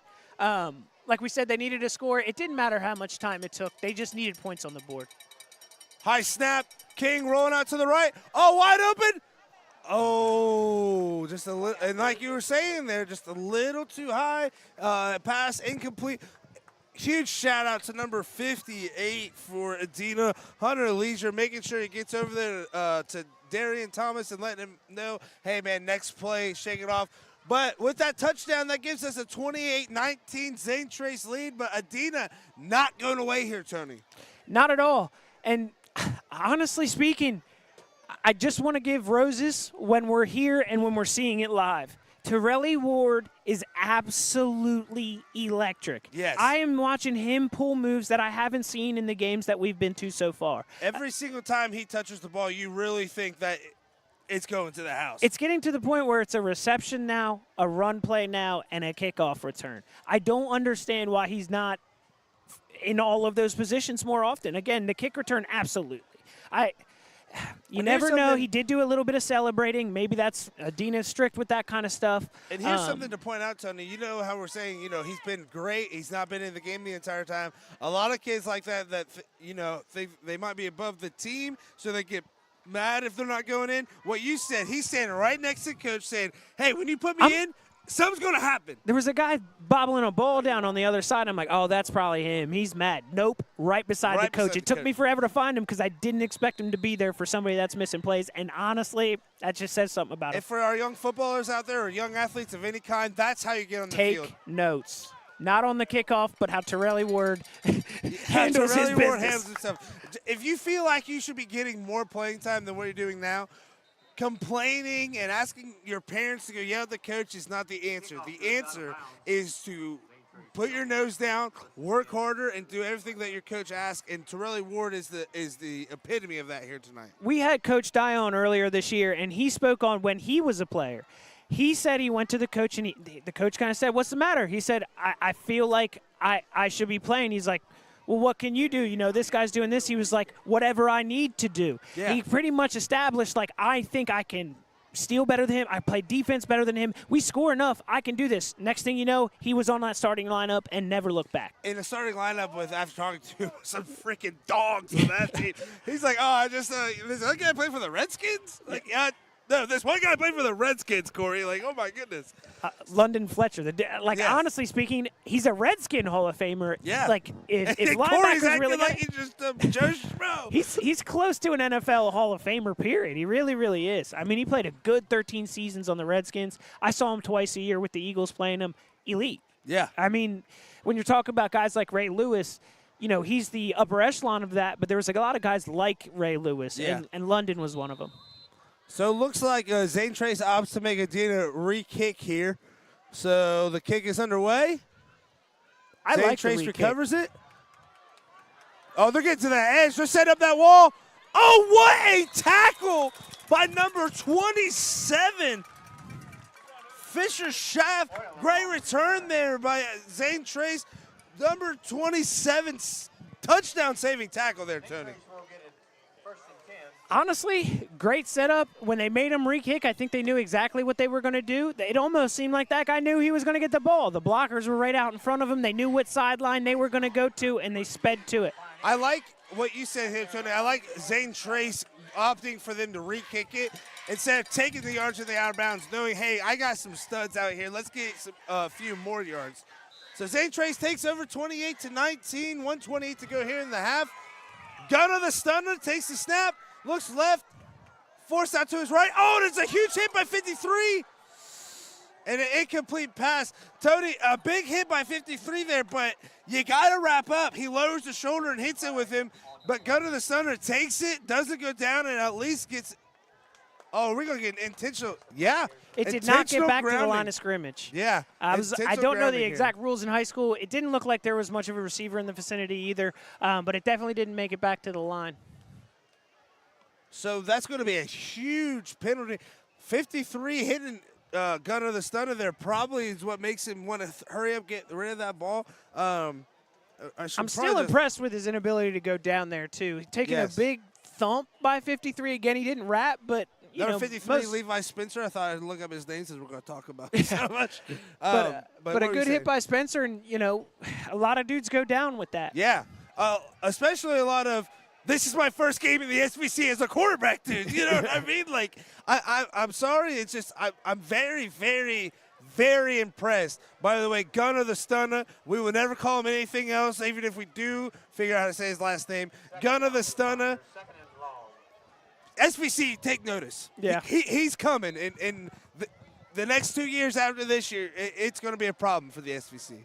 You know, with Carter kind of, we'll get back to the game here. Oh, and that's going to be a false start there by the wide receiver. I couldn't catch the number there for Zane Trace. That's 2 big penalties going the wrong way.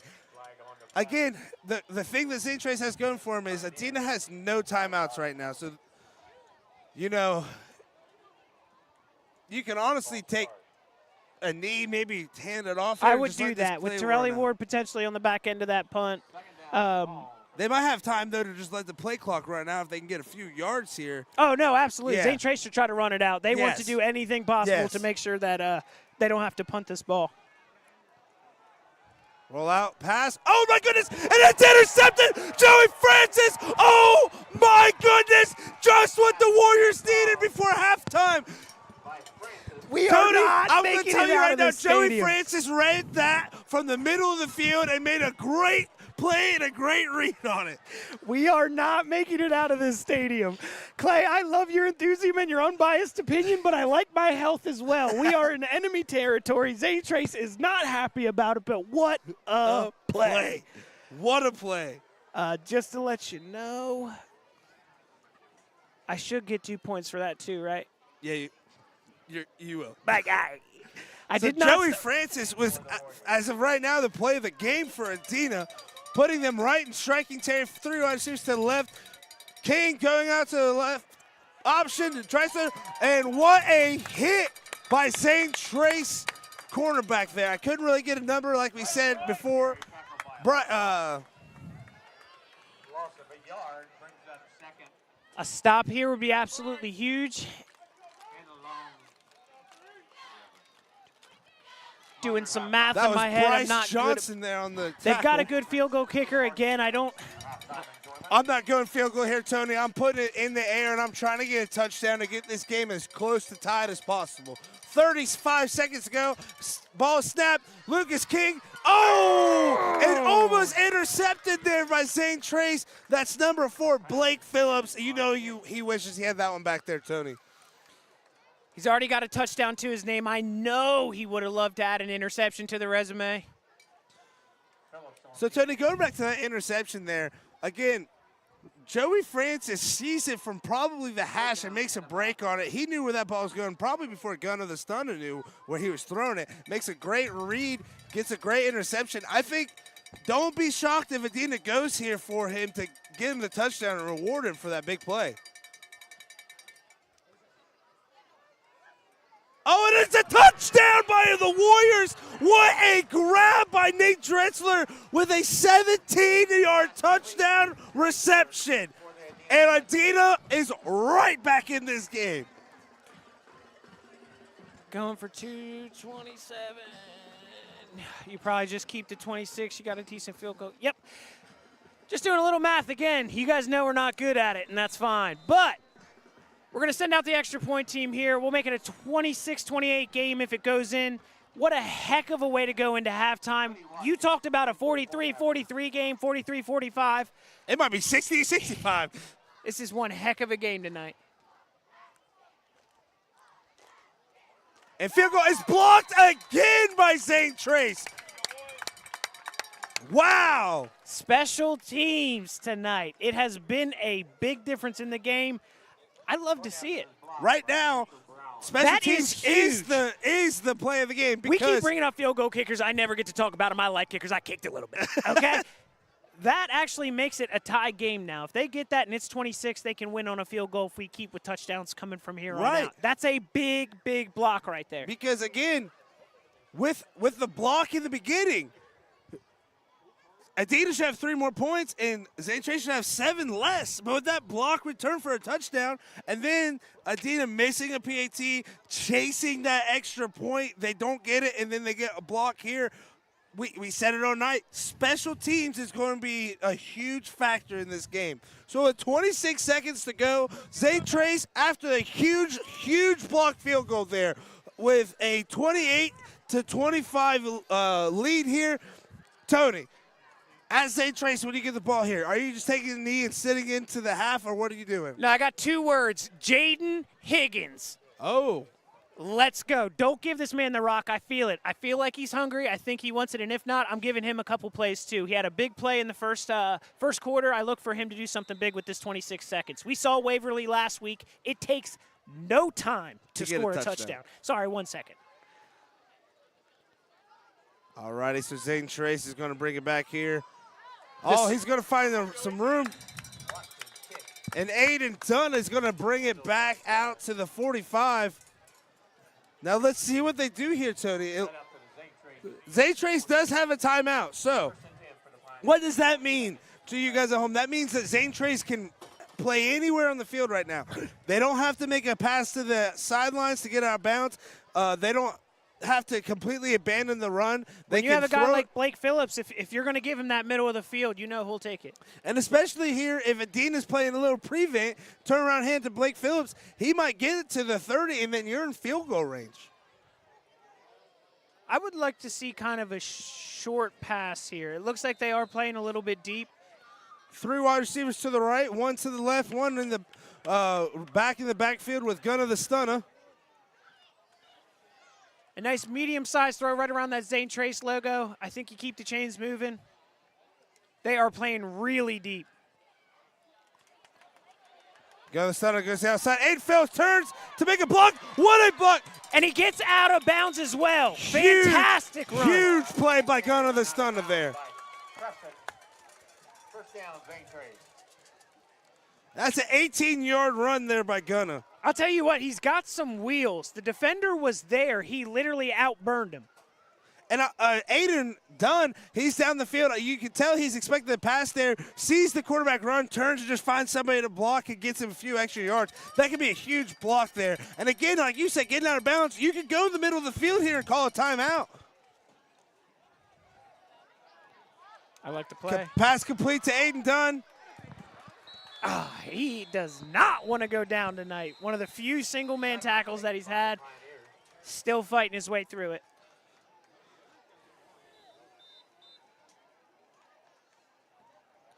I would have liked to see a shot there. I did see Gunner's got a cannon back there, okay? He's not afraid. I think sometimes maybe you just let it go. You know, I think he could do a nice high ball sitting right in that end zone. I would have liked to see a shot. But, again, a good completion, getting extra yards. You definitely just don't want mistakes. 20, Circleville 13, Unioto 21, Westfall 12.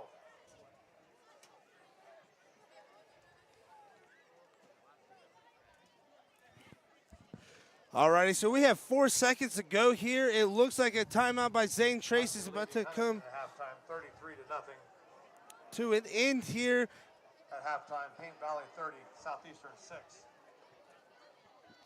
And also at halftime, Waverly 42, Valley 8. Looks like Unioto's coming back in that Westfall game as well. We can talk a little bit more about that later, but we'll see what we have for the last play of the game. I'm not going to be surprised to see a completion here because we've seen some crazy things in this game. Gunner the Stunner takes the snap, pump fakes, hey, throws it, and it is intercepted by Adena, by number 1, Thomas. Thomas is looking for a lane. He's just going to go out of bounds, and that is how we're going to end the first half with an interception by Adena. Nothing very important for this game, but for the fantasy-wise, very important there.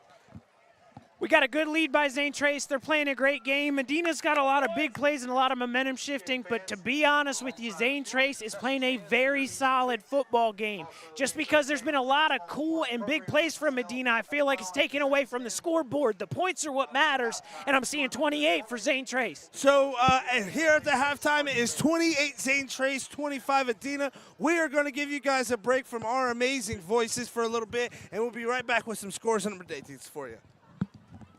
I'd also like to say a special thank you for Coleraine Township Fire and Emergency Services, their participation here this evening.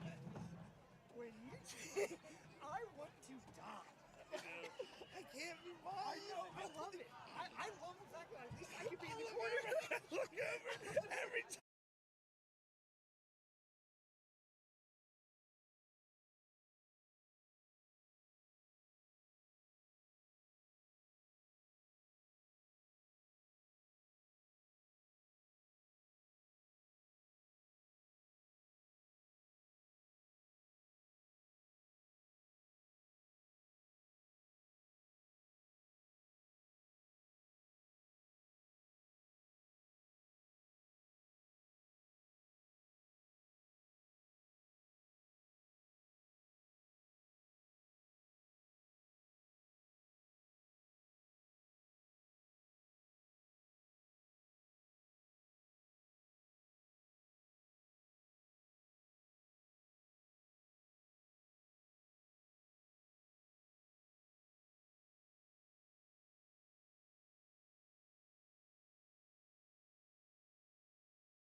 Welcome back into this amazing game. You guys missed a great halftime show, so we thought we'd give you our amazing voices as the instruments, and we don't apologize for it. We have an absolute barn burner happening here at Zane Trace. It is a 28-25 game. Tony, let's give the fans at home a little recap. What do you think? So, here we go with the recap. Feed me. So, Zane Trace got off on the board first with a 43-yard touchdown pass, giving the 7-0 lead. On the very next drive, Adena replies with a 77-yard touchdown pass of their own from King to Francis to tie it all up. Then, with 3:17 to go in the game, Johnson for Zane Trace gets a huge blocked field goal, picks it up, and runs it in for a touchdown, giving them a 14-7 lead. Only for Adena to have a huge kickoff return by Torelli Ward.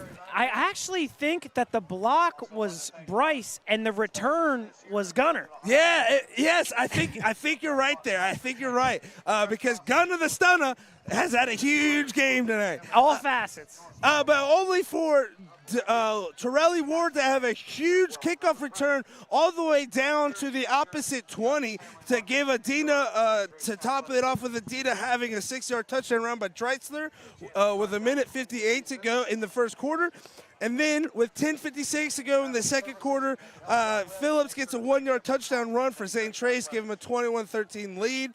And then at the 5:59 mark, Phillips gets another touchdown yard run with giving it a 28-13 lead. And then Adena, we kind of thought they might be down and out. How do they respond to the 2 touchdowns given up? They come right back and get a touchdown by Torelli Ward on a 4-yard run with 1:34 to go. And then huge interception by Joey Francis on the next drive and then Adena turns around, gets a touchdown to make a 28-25 halftime score. Tony, what are your thoughts on the first half? First thing that popped out to my head was Joey Francis cutting that route. That was a beautiful, beautiful play. Again, it seems like each week, you play both sides of the ball if you're a wide receiver or a corner. But again, you still got to play both well. And that wasn't necessarily a wide receiver move. It might have been a wide receiver cutback, but that was definitely a great cornerback style play right there. Great way to know where he's at. So that's something that jumped out at me when we saw that recap. Another one, Blake Phillips. I'd like to see him get the rock just a little bit more in other parts of the field because it seems like he's having his way, and the only thing stopping him from getting more is the end zone.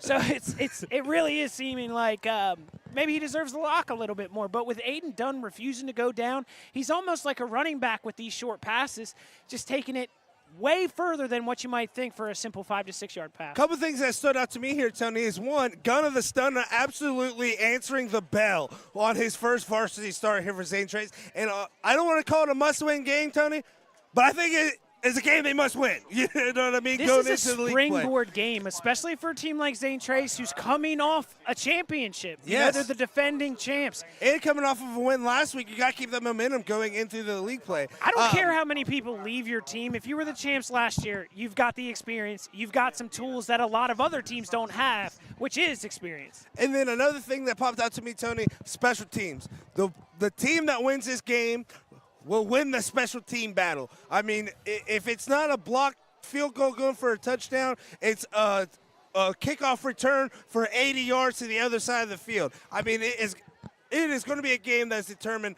by the special teams. Giving you guys a little bit of a score update around the area.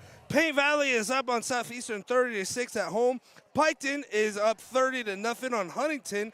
Unioda, they finally come back against Westfall to take a 21-12 lead, and then Benton County is up 32-0 on Meigs. Is that Meigs or Meeks, Tony? I think it's Meigs County. I heard they have like moonshine or something up there. Moonshine. That moonshine.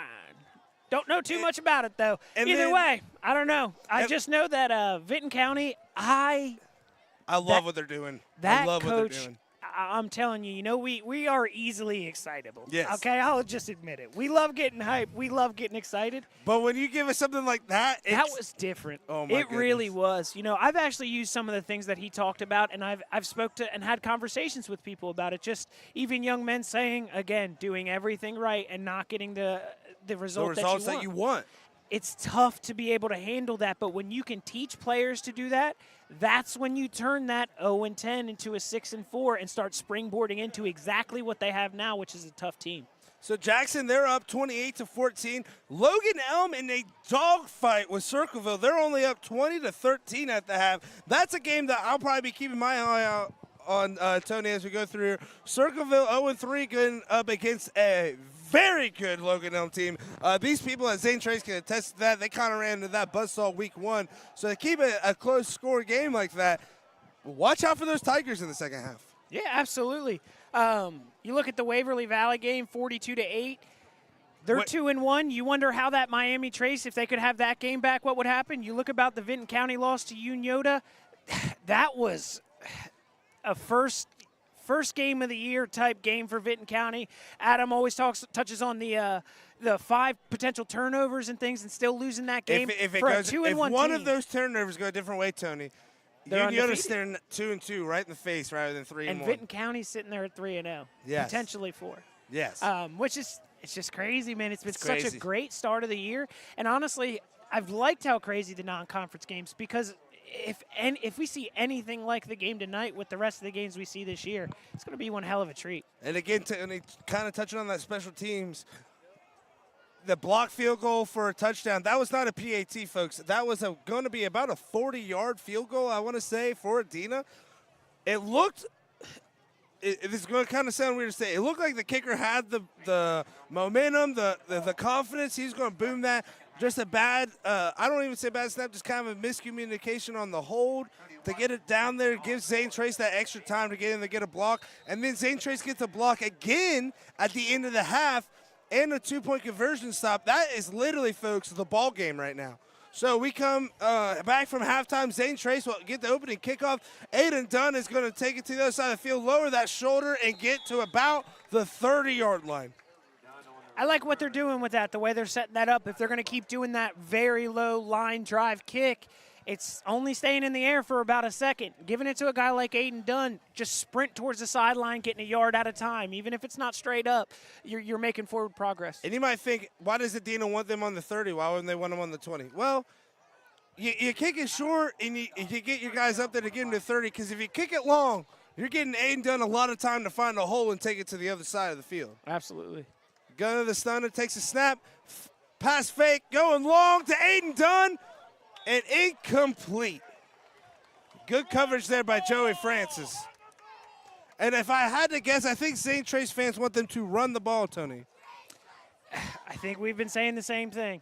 I'm telling you, you've got a senior running back. You've got a lead. You've got everything that's kind of going. Again, we don't sit on the sidelines. We don't know what's happening, so we don't like to talk about the coaching, but it just seems like something you would want to do right now. It's something, to me, Tony, that with a 3-point lead, I want this clock just continuously going. All right, so it looks like, Gunner the stunner going up the middle, makes a comeback. Oh, he makes one red miss, lowers the shoulder, and that is a huge, huge gain there by Gunner the stunner. Looks like a gain of about 27.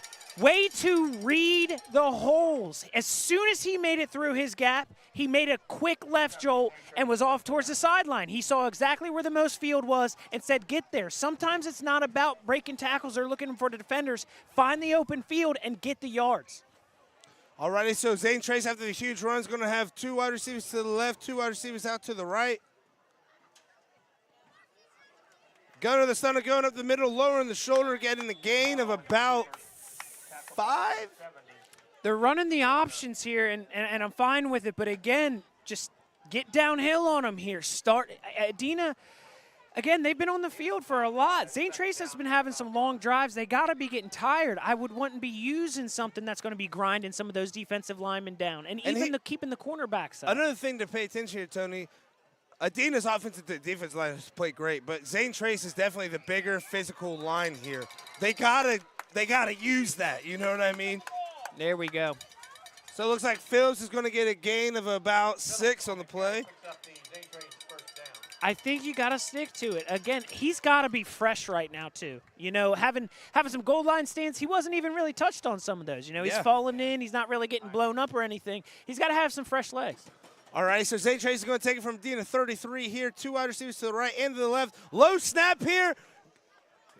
Gun to the stunner, makes one man miss, makes a second, lowers the shoulder, and nothing. And there's going to be a huge flag here on Adena. That's just something that you can't have happen I'm here. telling you, we Warriors. are not biased on that show. That is completely unacceptable. Yes. Can't have penalties like that if you're the Warriors right Absolutely unacceptable. We're talking about guys like Torelli Ward out here, standing next to the coach, doing good things. That is exactly what you do not do on a football field. So it looks like it's going to be another. You know what? I apologize for focusing on that bad play right there because Gunnar McStunner turned nothing into something. He should have been sacked 10 yards before that, and he turned it upfield. Gain. And that is why that man was angry. Yes. Okay? He was angry because he saw what another man just did, and that was big boy stuff. Yes. So a costly penalty here for Adena. I don't understand. Normally that's a 15-yard penalty. They moved them up about 5 yards here. So it looks like to me, that's an ejection as well. I really don't feel like he should be able to play the rest of this half.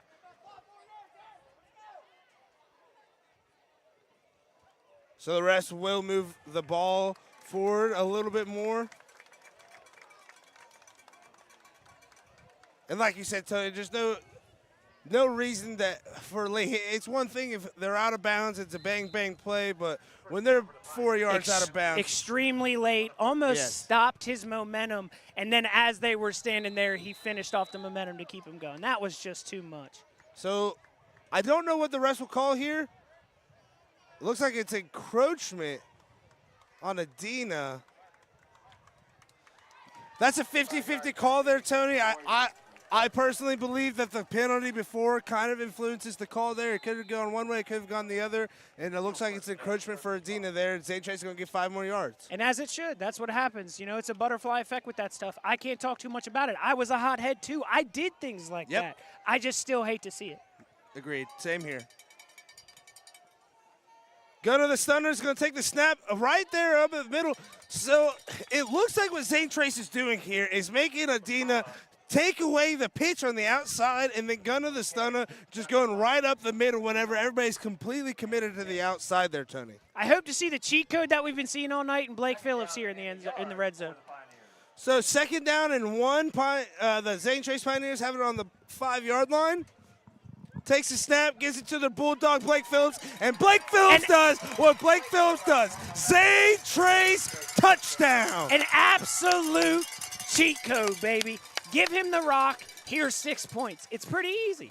You know, I say I'm not good at math, but that's a pretty easy formula. That is a very easy formula, and I don't know any formula. Especially not the Krabby Patty one. Plankton's been getting that for years. The Krusty Krab pizza is a pizza for you and me. No, the pizza for you and me is... Oh, that is the pizza of the night. We just had it for the first time tonight, and I apologize. The Ramrod's Pizza is the pizza for you and me. Especially with the tonight. PT good. It's a 35-25 lead there for Zane Trace. 10-15 to go in the 3rd quarter. Now, folks, I know what you're saying. Wow, it looks like Zane Trace might be running away with this. Adena was in this situation in the first half, Tony. Do not count these Warriors out just yet. I'm telling you, I hope that the Zane Trace defense is fired up too. You know, I'm seeing Gunnar's out there giving it his all, showing absolutely no fear. Going straight up the middle, looking down, defensive ends coming right in his face, taking these hits. If I'm a defender, I am fired up. I am looking at what he's doing, and I want to be coming on the other side of the field and doing that exact same thing. Other thing that would have to fire you up if you're on the Zane Trace defense here, Tony, is Gunnar the Stunner, again, rose to the occasion. He didn't know that he was playing in this game probably until halfway through the school day today, and he has done nothing but walk on this field with Deion Sanders-like confidence and absolutely delivered for this Pioneer team. Dare I say what I've been saying all week? He does not have next. He's got now, Now. bud. Carter will be back next week. We're going to see some wonderful things from him, too. We're not taking away from him. But tonight is his night. You see this a lot in college football. You see some backups kind of coming in, having great games. It doesn't dictate their career. But it is a hell of a thing for a coach to be able to come in and not change the playbook. I think it's a good thing to see as a coach and as fans, too, your backup doing so well, because that gives your quarterback as the starter, like, all right, it's not that I'm playing for my job, but I know there's a kid behind me that's chomping at the bit, and if I start going down, that's somebody that come in. I'm not saying Carter will do that or anything like that. I'm just saying it might add another level of Carter Langley's game that we haven't seen yet, and that's scary because he's playing well through these first 3 weeks. You look at a guy like Newt Hoops, David Long behind him, another really good player. I'm watching him throw flat-footed passes before the game. You know, do I think he's ready to take out a guy like Newt Hoops? Not at all, obviously. You're talking about potentially after this game, the all-time leader in passing yards for the SVC. But that being said, man, to see a guy like that back there, it's tough. It makes you play harder than you think you can. Mm-hmm. All righty, so Adena is going to take it over 2nd and 8 here on the 31-yard line. Fake handoff, big block by Nate Dreitzler. Lucas King steps into the pocket. He's going to keep it, and he's Looks like he's a little short. yeah. It looks like he ran out maybe a yard shy of the first down.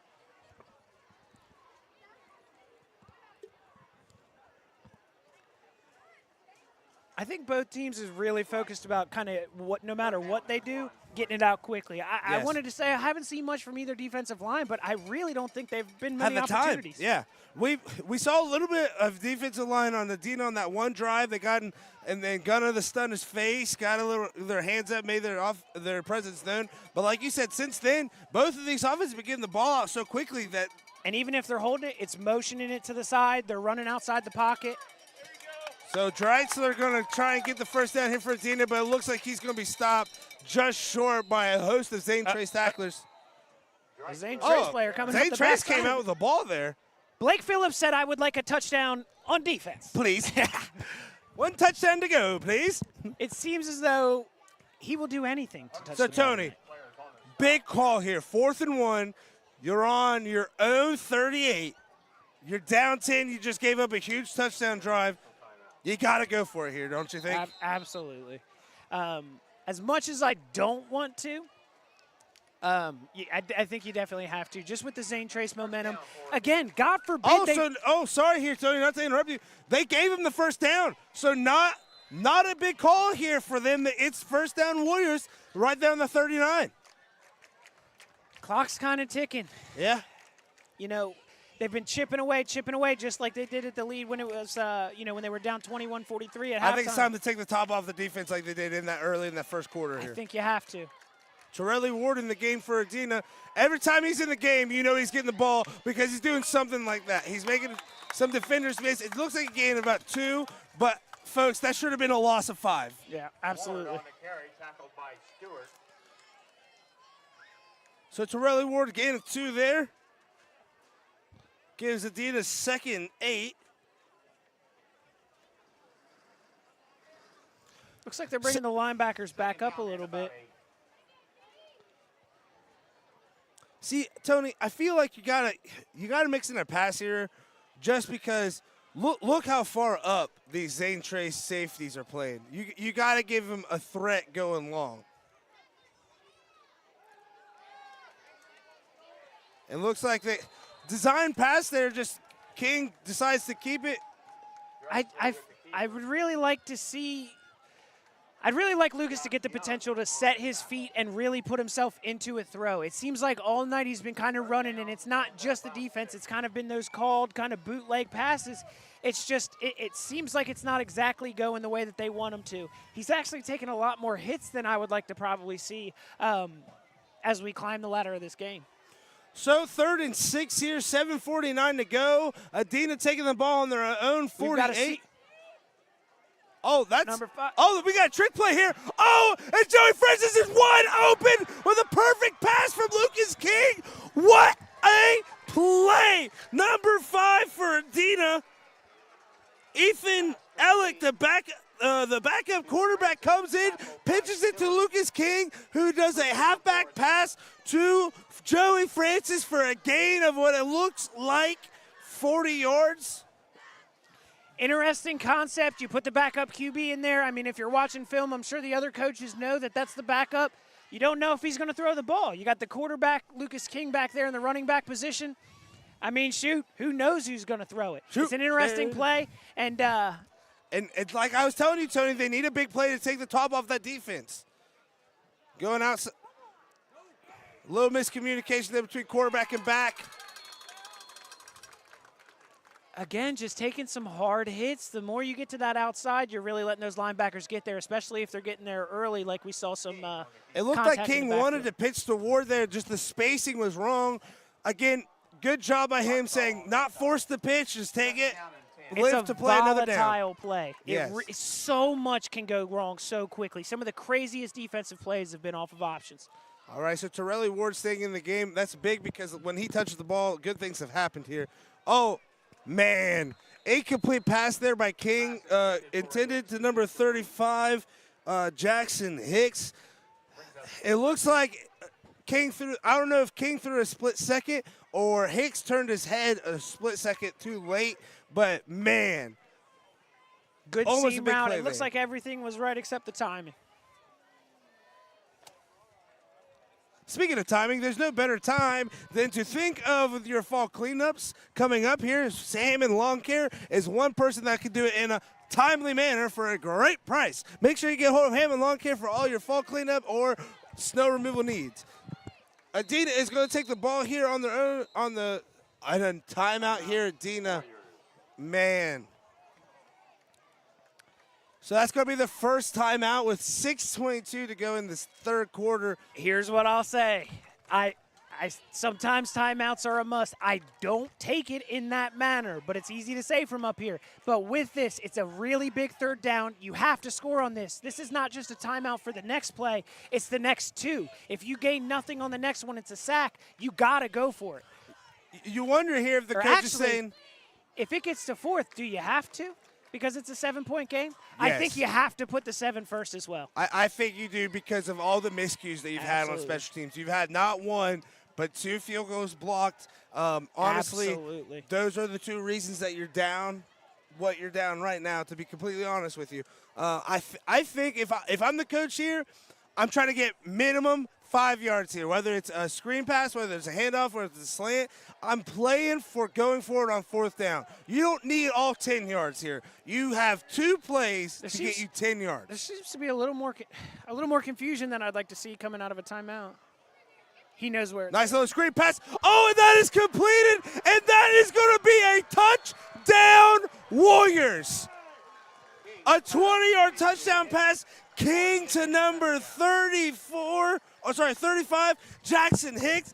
That is going to be touchdown, Warriors. I think I know what this penalty is going to be. It's either going to be an over-celebration. Looks like sideline warning on Adena. So I'm not sure if this is tied, but at the very end of that play, number 1, Darian Thomas came across the field and laid out a blocker after the play, like right after he got in the end zone. It wasn't necessarily a foul, but it is definitely something, if I'm sitting on the sidelines, I've taken note of from Zane's race, especially with the shenanigans that happened down here as well. Right. So that big 20-yard touchdown play only makes it a 35-31 game here. I was about to say you have to go for 2 if you're Adena here. And it looks like they are going to line up for 2. Snap. Oh, and that 2-point conversion is good. King to Ward. Folks, we got a 3-point game here. 2-point. I was wondering, why did they go for that? They didn't need that extra point. I was really wondering if they kick the extra, it's 32-35, so it's only a field goal. Right now, they did that 2 to essentially go for the win on a field goal. You're correct there, Tony, and my apologies, yes. So now, like you said, and like we said before, folks, the kicker, I know that they've had a couple of block kicks here.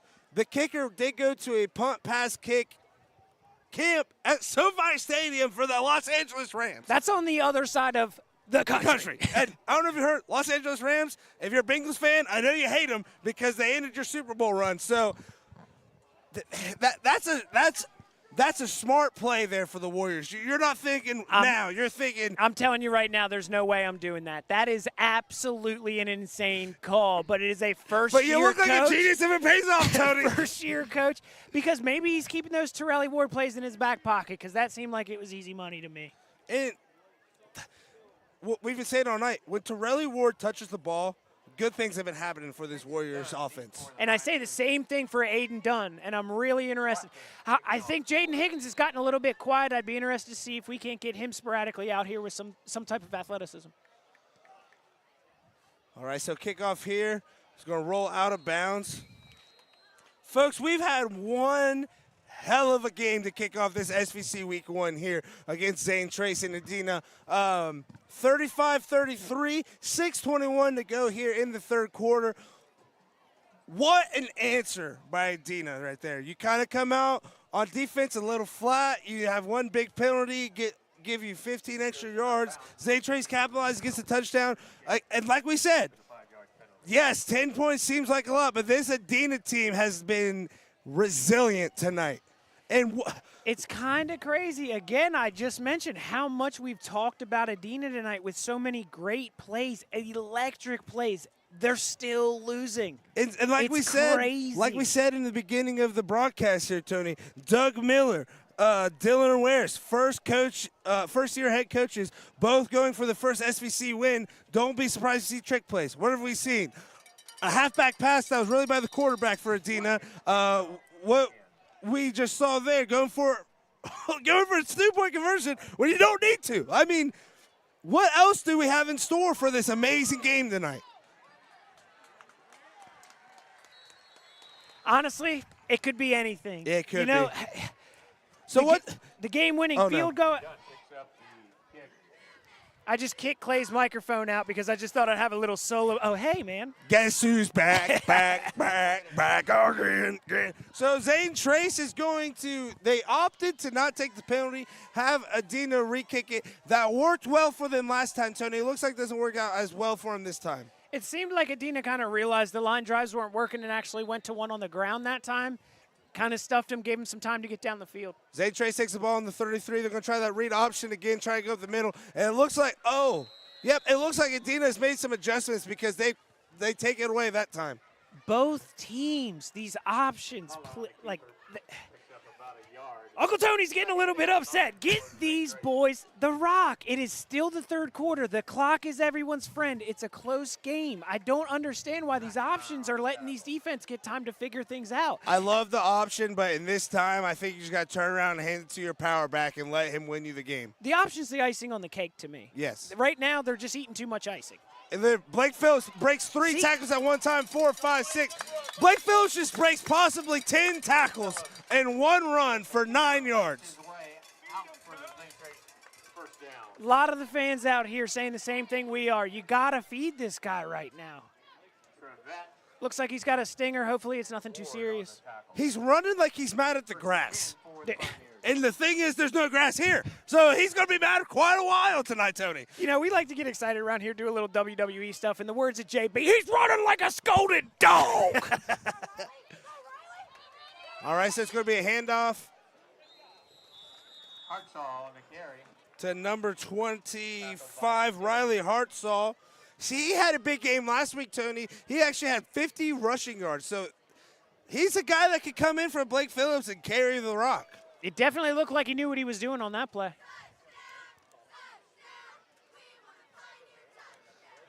Shout out to the Zane Trace cheerleaders, getting this crowd extremely, extremely pumped for this close 2-point game we have going on here. Looks like High Lori snap, Berry's. And met by a host of Adena tacklers. Refusing to go down, but again, it just seems like both of these quarterbacks have just been taking a beating tonight. I'd really like to see some of the load That's go to SVC football somebody there, else. buddy. It's the truth. Because here's one thing. If I've known anything about defensive line from the SVC, they hate quarterbacks. So 3rd and 10 here for Zane Trace after the 3-yard sack for Adena.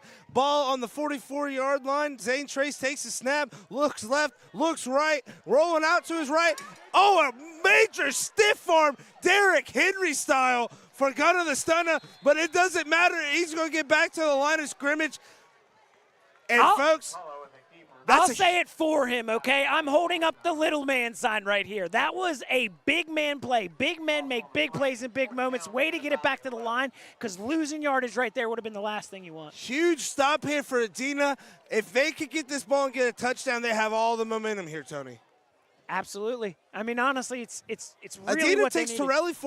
Torelli Ward off the field here. I don't know why. I think if I'm Adena, I'm putting him back to return this punt. He's been electric all night. It's got to have something to do with maybe just reps. Uh-oh. Talk about electric. Here's number 27. Oh, and he's thrown down. We see a stiff arm on one side. That is what we call the anti-stiff arm. He says, you have one hand, I have two. You're going to get thrown now. Lucas Euler said, I'm going to run through that arm and make a tackle, all right? Good God No stiff arm is going almighty. to keep me down. And to be honest with you, who was that on? Mr. Darian Thomas, who made that dirty hit at the end of the tackle at the end of the play last thing. I am not surprised to see him get thrown around. Again, we don't like violence, but again, keep it clean. Yep. So Adena takes it over on their own 31-yard line, 1st and 10, 3:08 to go in the third quarter. 35-33, Zane Trace has the lead. Pistol formation. It worked well for him at the end of the first half, and not so well on this one. It looks like a 2-yard run there by Treitzler. Dreitzler on the carry, tackled by Dunn. Aiden Dunn, again. He's just been everywhere all tonight. over. Offensive, defensive, special teams. That's a player to look out for on the Zane Trace Pioneers team. Again, for the kids that are watching, if you want to learn pad level, watch this man. Yes. Both running and tackling, he has level pads. He stays above his hips. He is ready to go at all times. All right, so Adena comes out, 2 wide receivers to the right, 1 wide receiver in motion with a back in the backfield. King takes a snap. So I don't know exactly where he's looking to throw that, or was supposed to throw that, Tony. It looked like he was supposed to throw it a little bit more behind, but then makes a good read with the Zane Trace defenders kind of getting back there, so he throws it forward a little bit. So if it's an incomplete pass, it's an incomplete pass, not a fumble. So I think that's a good play there by the young QB for Adena. Absolutely. So 3rd and 7 here, 2:25 to go after the incomplete pass. Again, Zane Trace is leading 35-33, but Adena has a chance to steal a lot of momentum here on this 3rd down. King roll. Oh, an incomplete pass intended for number 1, Darian Thomas. That's going to be incomplete. Uh-oh, and it looks like we have a hurt player here, Tony. It did look a little helmet to helmet, not intentional. Yeah. But it definitely seemed like looked it kind his of head clipped him. bounced a little bit off that turf. Exactly. That's always a scary, scary sight to see here. Looks like he was kind of Oh, but coming he hops through. right back up and runs off the field. That's a great thing to see if you're an Adena Warrior fan. So, 4th and 7, 2:20 to go in the 3rd quarter. I think it's a little early to go for it on this side of the field if I'm Adena, Tony. I think I just punt it away and live to play for another down. Yeah, 12 with the whole quarter left isn't quite enough to get that crazy. Again, we always mention what we've seen already this year. The points can change so quickly that you really just can't. And this is an Adena team where we've seen most of their good ball is being played late in games. Yes. So if you're Zane Trace, you don't want to keep this too close and let them be hanging around here. Normally I would say, hey, Zane Trace has a young quarterback. Let's make him beat us. You know what I mean? But tonight, I don't think I'm saying that if I'm Adena, because Gunner the Stunner is here to win. Pure moxie. I mean, again, I really feel like the coach didn't have to change the playbook. I swear they had a game plan going into this, and when they had to switch quarterbacks, nothing changed. And I think that says something about, A, the coach, and B, the quarterback, because he's got to look at it like next man up mentality. You can't be scared, because to be a starting quarterback, even at the high school level, you have to have confidence. Gunner the Stunner takes a snap, hands off to Blake Phillips. Blake Phillips bounces to the outside. Blake Phillips makes 1 tackle, breaks 2, and lowers the shoulder and runs over a 3rd for a gain of 16. Some of the Zane Trace fans are yelling, give him the rock. Definitely was not me. Pioneers. What a play. Again, these boys' ability to tiptoe the sidelines, it's literally something you don't teach, okay? You do that kind of stuff. I highly doubt he's practicing his ballet skills in his basement, okay? So 16-yard run there by Blake Phillips. Man, these fans are getting rowdy over here. Go to the stunner. Another great stiff arm. He must be practicing that quite a bit. Man, number 32 is fired up for Adena. I love to see it. You got to love that moxie. I'm just saying, again, a lot of contact for these quarterbacks. You see what Blake Phillips just did. Just take the option out of the game and put it right into the big man's hands. The crazy thing is, like, Zane Trace's line's doing great. I don't want anybody to take the shot at Zane Trace's line. But Zane Trace could not have a line out there, and I still think Blake Phillips gets 3 or 4 yards. 2nd and 6 here. Turn handed to Blake Phillips. Oh, and Blake Phillips is met by number 32 of Adena, Austin McGill. Austin McGill has come to life for Adena here in this second half. He's flying everywhere on the field. There is only one of them. He can get as excited as he wants. Again, I love to see the moxie. But you got to keep your head in the game. When you start to do those types of things, you can put targets on your back as a defensive player as well, because I'm telling you. Tony, I had a lot of targets on my back because I was that kind of player. I think Blake Phillips would like to take a ball right up the middle right now to meet that man. So these are little things I love to watch, the game within the game. You know, these two seniors, they've been going at each other not for just 4 years, not just 6, including middle school, from Pee Wee football till now. And the game on the line, 2-point game with 1:30 to go in the third quarter. Sabres are going to be flaring here soon, people. So with a timeout here, it looks like from Zane Trace, with 1:34 to go here in the third quarter, 35-33 lead. Oh, and this band's got me jamming, Tony. Oh! Whoo! Huge shout out to the St. Trace band. They are bumping it up here. They are absolutely getting us hyped with this great music that they're playing. I'm telling you, with the white stripes out here tonight, I'm loving every second of it. St. Trace takes the ball on the Adena 37, 3rd and 5. Gun the stunner, looking for, wow.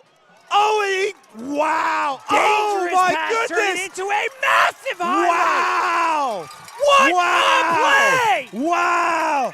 Number 2, Silas Stewart refused to go down. What a throw by the first start of his career. Gunneth the stunner completing that. Oh, my goodness. Silas, what a dangerous pass turning into a massive play. Silas Stewart is him. Okay, that dive, put him in the Olympics. Jesus, Mary, and Joseph, that's a 10 out of 10, my friend. That throw, Tony. Oh, that was a touchdown. They ruled that a touchdown, Yes, Tony. they did. It took him 15 minutes to put his hands up. Touchdown, Pioneers. That throw just over it was the only place that could have been thrown for the St. Trace defender. And way to take off. Again, we talk pad level. You do not do what the defender just did. Pad level, way off. He's cockeyed trying to come in and tackle. You cannot tackle a guy like that. You can't. And what happens? He bounces off of him, gives him enough space to get his feet set and make a massive dive into the end zone. Man, I got to give another huge shout out to Gunna the Stunner here. I have never seen a quarterback. He's listed as a freshman here. We talked to a few people that said he was a sophomore. Whatever grade he is, I've never seen somebody just step into a role like this in the quarterback position and the offense just absolutely not miss a beat. Do you know what's crazy? You see him get a big play on the sideline. You see number 32 getting his face and jaw off to him. You see him come back in that game. You see 32 come back and make another big play. Austin McGill, we've been talking about him on Ryan. I don't mean to just call him 32, but he makes another big play. I truly was looking at him to hang his head a little bit to say, man, I'm getting my butt kicked. Like, we're winning, but, man, it's taking a toll on my body.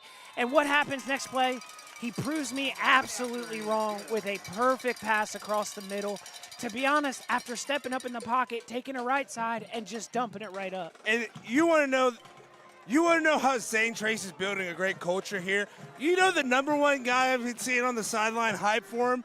Carter Langley, the guy that he is taking his job right now because of injury, is his number one supporter right here, and that's what you need. You need your seniors to give that confidence, not only to win this game, but to build the program for years to come. Dude, they were warming up before the game. It's nothing but all love. And to be honest with you, everybody knows what their time is, and I'm sure if you talk to Gunner after the game, he might even tell you, like, man, wait till it's my time, you know, because it's a 10-game season. It's a lot to handle, and if you look at them standing side by side, you can still kind of see where Carter's a bit more grown up than him. Yeah.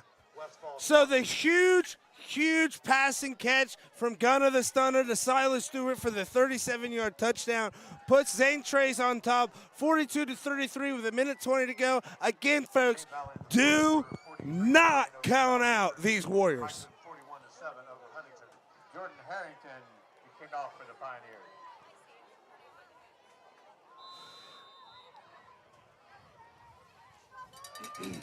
I have never been more upset in my life after I just checked my fantasy team. We've got the kickoff.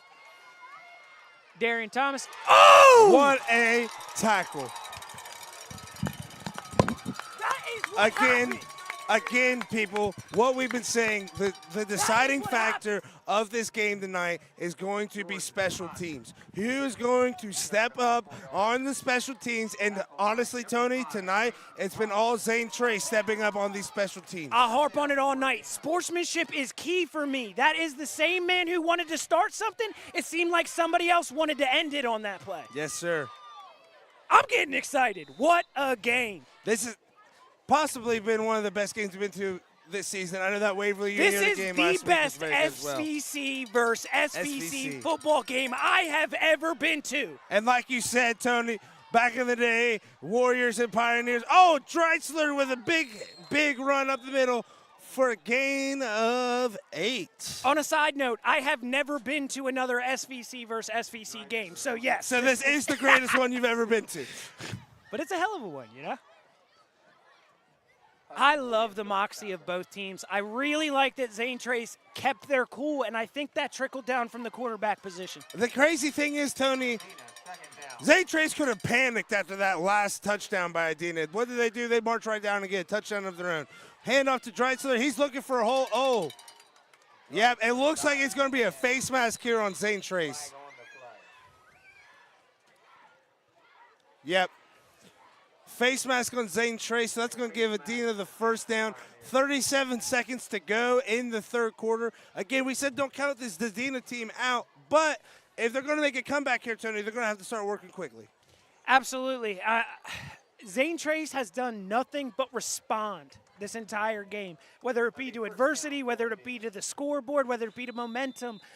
They've done nothing but to respond. So I'd be interested to see what they do here. It's going to be really tough for Adena to come out of here with points. All right, so 1st and 10, 27 seconds to go. Ball on Adena 36-yard line.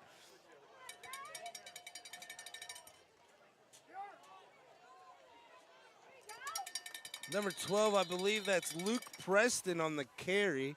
Gain of about 4. I think you still got to be looking for home runs. That was a good play call there. But, again, I think we need to see a little bit of a heavy dose of number 3 coming in. I think they got to go back to that pistol offense there, Tony. It worked for them well in the first half. They ran it maybe once or twice here in the second half. I just think that's something you can't get away from. Now, with the time running out, we are officially going into the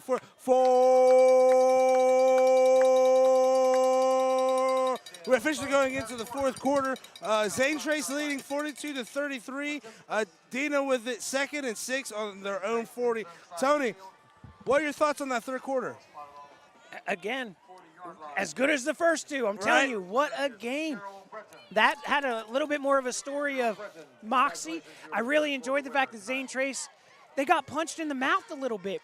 They had dudes yelling in their face. They never lost their cool. The quarterback didn't. Nobody on the team did. And they silently came out.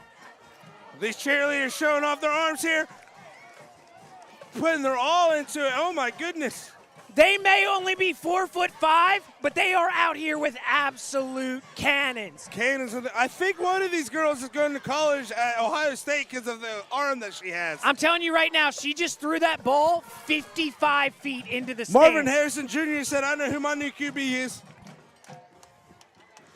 All righty, so we're getting the fourth quarter underway here. Again, 42-33. Zane Trace is in the lead. Adena got to start moving quick. Takes a snap, turns around, hands off to Dreisler. Dreisler makes one man miss, makes another, and he's going to get the first down after about a 10-yard run.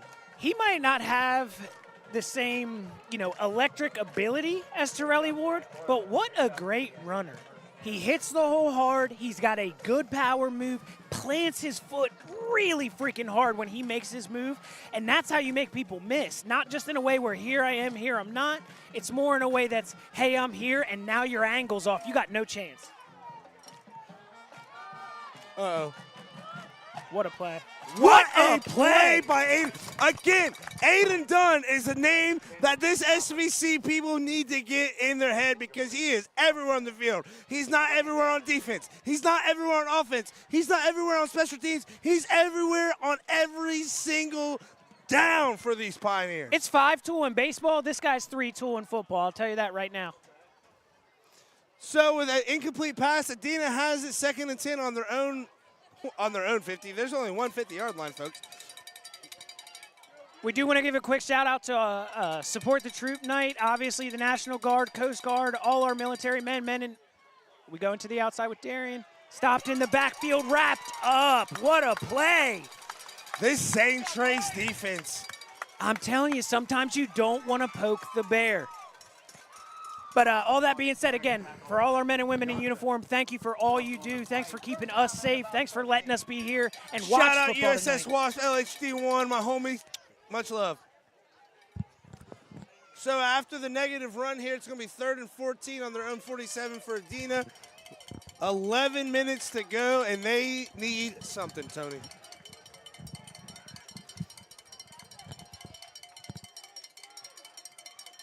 Kings takes a snap. And he is just met by a host. Tony, there's two things that are great on that play. The coverage by the defensive backs and the pressure by the defensive line all came to one beautiful play there and a huge sack for the Pioneers. It reminded me of like back in Madden 99 when you used to do field goal block on a run play. It's just like 7 dudes back there. So it looks like Adena's going to punt it away. I know some people think, hey, it's late in the game. I don't care. It's 4th and 19. You got to go for it. I think it's smart to punt it away here. You don't want Zane Trace to get the ball right there in scoring position. So the punt's away.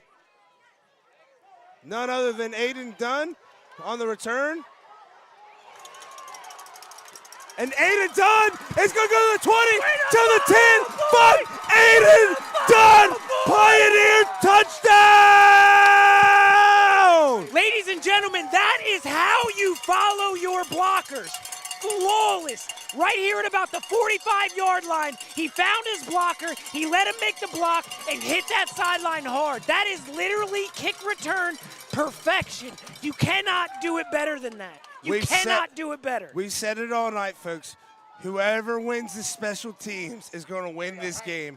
And the Pioneers have won the special teams multiple times tonight. That was flawless. Yes, it was. Flawless running. That was a flawless kick return. That is how you literally draw it up. You find your first blocker and you beast. That's unreal. Great play. But now what you need, Adena's got to come out here and get some points quick. I think King's got to put his feet in the dirt and start planting some quick throws. If you're the Zane Trace defense, though, you got to understand, coming out on this drive, yeah, you might think the game's won already. If you get a stop here, stamp it. That's a W for Zane Trace. Oh, it is far from over. I mean, we hate talking about the replays 50 times, but when you watch somebody score at the end of a half on a hook and ladder to literally completely change the momentum of a game going into halftime. Anything can happen. So after the huge punt return, and Harbor, there's been some big returns in this game. It was only a matter of time until there's a return for a touchdown. But a huge, huge return by Aiden Dunn makes the score 49-33. Zane Trace, 9:56 to go in the game, and Adena needing something big on this drive. I have to give a shout out to the Zane Trace tuba player. He is the only one with better dance moves than me tonight. George Perry's kicking off for the Pioneers. Well done, buddy. I love it. Thomas. Zane Trace kicks it off. Thomas on the return.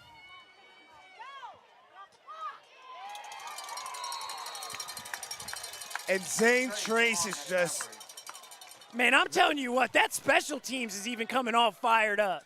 this Zane Trace team is a completely different animal until about halfway through that third Dude, quarter. I'm telling you, you don't poke the bear. It seemed like they came out and they were doing things in a dirty way. It seems like Zane Trace is coming out and hitting them just as hard, but doing it legally. So 49-33, 9:51 to go. Adena takes the ball over on their own 24-yard line. Tony, I know you want to air it out here, but it looks like every time they try to just do a three-step drop, that defensive line for Zane Trace is just getting in the backfield for a sack. I'd almost want him in the shotgun with a turn and throw. Yeah. Dreisler met in the backfield. Looks like a loss of 2 or 3 on the play. Just looks like Zane Trace is really, really locking in on this stuff. But they're running it up the middle. They had a lot of success to the outside. Now would be a time to potentially try that. With this pistol formation, you can really do anything with it. So I think you got to get the ball in Torelli Ward's hands. you have to. Joey Francis is another one again. Just So 2nd and 11, 9:15 to go in the game here. 49-33. Zane Trace has the lead. I see no Torelli Ward. I see Man, no Joey and Francis. this Zane Trace defensive line, they've gone to a different level in this fourth quarter. They really, really have. I think Adena's got to mix it up a little bit, though. They really do. It's been 3 runs up the middle. To be honest, it seems like some plays that Zane Trace would be running right now. Yeah, it's plays that you would think Adena would have a 49-33 lead. Yeah. All right, so in the gun.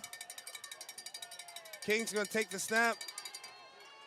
Man, that pressure again, and I don't want to put blame on Lucas King here. I honestly, Tony, don't even want to put blame on Adena's offensive line. I just think Zane Trace's defensive line is just doing so many things right here. It's hard for Adena to get a pass completed. Absolutely. It just really is. There's been no time at all, and again, that comes with fatigue. It really looks like Zane Trace's roster still has a lot of gas left in it. I don't want to take anything away from Adena, but I'm just not seeing it.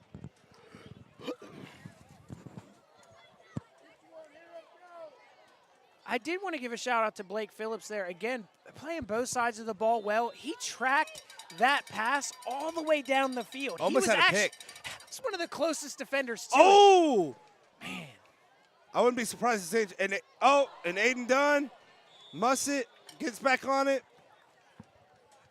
And Zane Trace will take over on the Adena 44-yard line. Zane Trace will get it 1st and 10. So 1st and 10 here for Zane Trace, again on the ball on the 44-yard line. 8:19 to go in the game. They have a pretty controlling 49-33 lead here, Tony. Especially with the momentum. You know, Yes. earlier on, if it was a 16-point lead, you know, we say anything can happen, and it still can. But it just really feel like the momentum's come back into this building. This entire Especially game was that big last play drive Adena. with Adena, and it's just Zane Trace's defensive line making things happen for this defense. Again, I want to give a huge shout out to Carter Langley. A lot of players that couldn't play tonight could just be pouting that they can't be out there. Every single time that Zane Trace has done something good, the first person you see cheering for him is Carter Langley. He's on the sideline almost parallel to where the football's lined up, watching it. He's telling people what they could be doing better. To be honest, outstanding. And whenever Gunner the Stunner's coming off the field, who's the first person talking to him? The quarterback, because the coach can talk to the backup quarterback all he wants, right?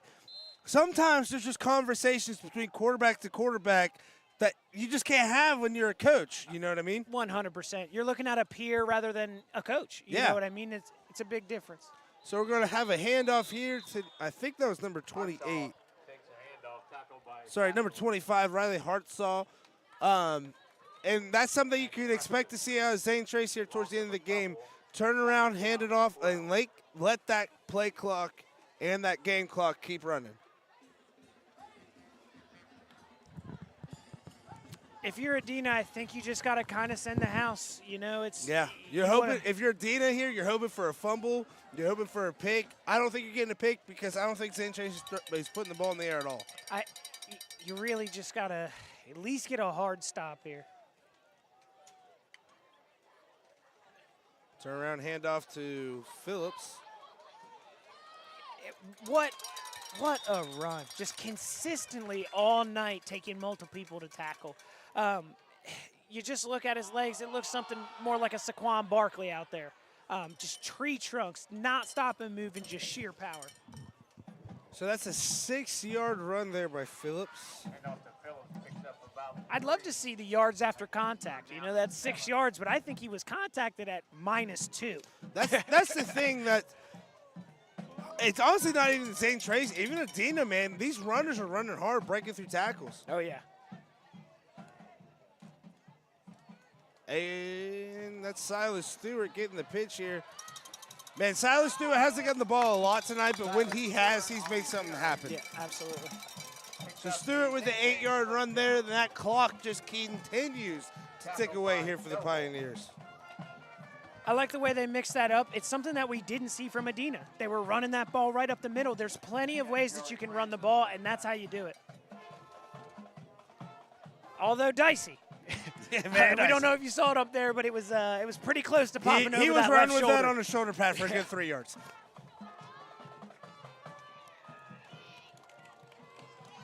Wow. What a beautiful pause in the backfield to find the right way to go and power through the hole. That's senior leadership. That's senior running. That's something you don't see as a sophomore. tackled by Hicks and McGill. I have to give it to Adena, though. They played an amazing game. They really did. They had so many great plays. It's just consistency. And you can kind of see in this game where you kind of have that senior leadership, the experience. You know, like you said, they just won the league last year. They're coming into this year, kind of a slow start coming off that win last week. Well, there's a lot of times where this Zane Trace team tonight could have just hung their heads and said, you know what we can't stop Adena. What are we going to do? Instead, what they've done is every single time Adena scored, what did Zane Trace do? They came right back on this field and put together a touchdown drive. Austin McGill, I've got to give him some props, too. You know, I got a little mad at him, getting a little heated in the middle of the game. But again, hell of a game by him. He just made that tackle as well. Nobody even around him. He literally pulled a beautiful move to get to the quarterback and did not miss. Or get to the runner, I should say.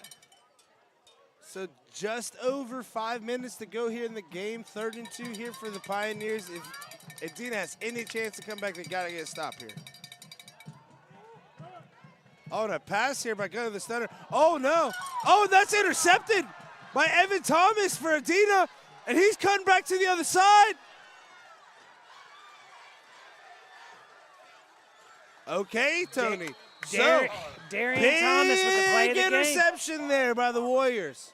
What an electric back and forth. Just as we said, number one, starts a little drama down there, gets a big hit down here, gets his light lit, comes back in and makes the pick.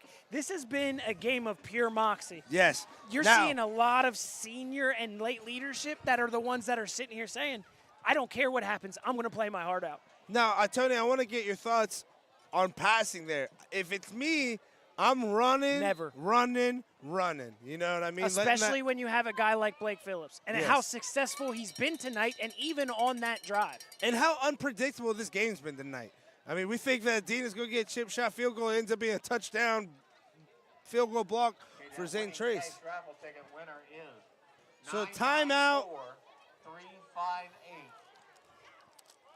I did not win the 50-50 raffle tonight, folks. I Yeah, am I did. still I had poor. Weird. I had a blue ticket and not a red one. Did I eat a blue and red Skittle? No. So 4:47 to go here. Timeout. Honestly, I don't know who just called a timeout, Tony. I was too busy listening to 50-50 numbers, and then I realized I didn't even buy a ticket.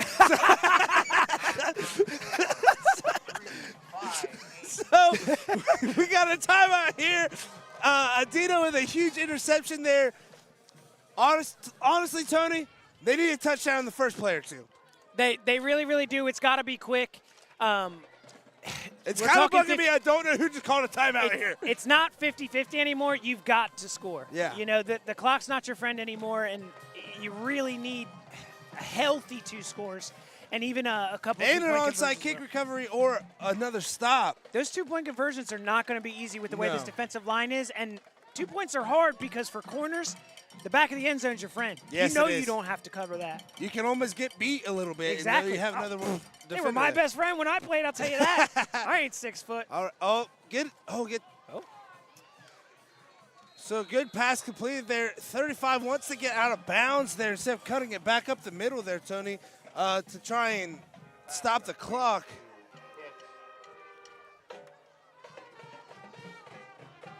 Yards short of the first down. Again, with Adena, you got to get some points. I know you don't want to see the clock tick away, but I think getting the points on the board are most important, but you definitely got to keep I'm going to the end zone on this play right here, Tony, but they do not. They go to Thomas, and Thomas is going to get out of bounds for the gain. From King to Thomas. Gain of about 8. I'd like to go deep, but with 4 minutes left, I think I played a little bit safe. The only reason I say it is I don't know that I really want to allow for Aiden Dunn or some of these other Zane Trace players to get a chance at it too, because if they do catch it, that should be the end of this game. But we said that before. We saw a look where pass we're play, and we're back on this side of the field. Lucas King takes the snap, gets it out, completes to Drexler. Drexler makes one man miss.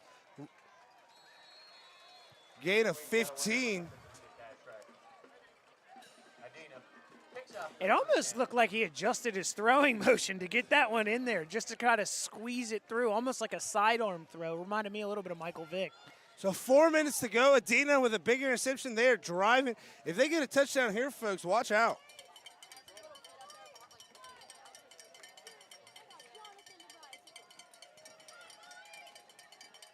Dia takes a snap, turns around, gives it to Drexler. Drexler makes one man miss, makes another man, and he gets it down to the 1. That's going to be a gain of 9. What a hard run. Down to about the 2-yard line. Refusing to go down. It really, really seems like he's out here playing his heart off tonight. I think you turn around and give it to Drexler, and you let him get you a touchdown here. And that's exactly what they do, and that is a touchdown run by Adena. And look out, folks. 39-49, 10-point game. Got to go for 2 here. You got to go for 2, and you got to get it. You know what I mean? It's tough because if you don't get this 2, it's play the game right here for Adena. When you look at what you would want to be doing, it's going to be difficult. I'm not going to lie. I don't say it's out of the question to hand it to the running back 44 because he's been getting about this distance all night, but they're going with an empty backfield. Rolls to the right. Zane Trace gets a good push here. Lucas King. Wow. Where do they mark him? They mark him short, and they don't get it.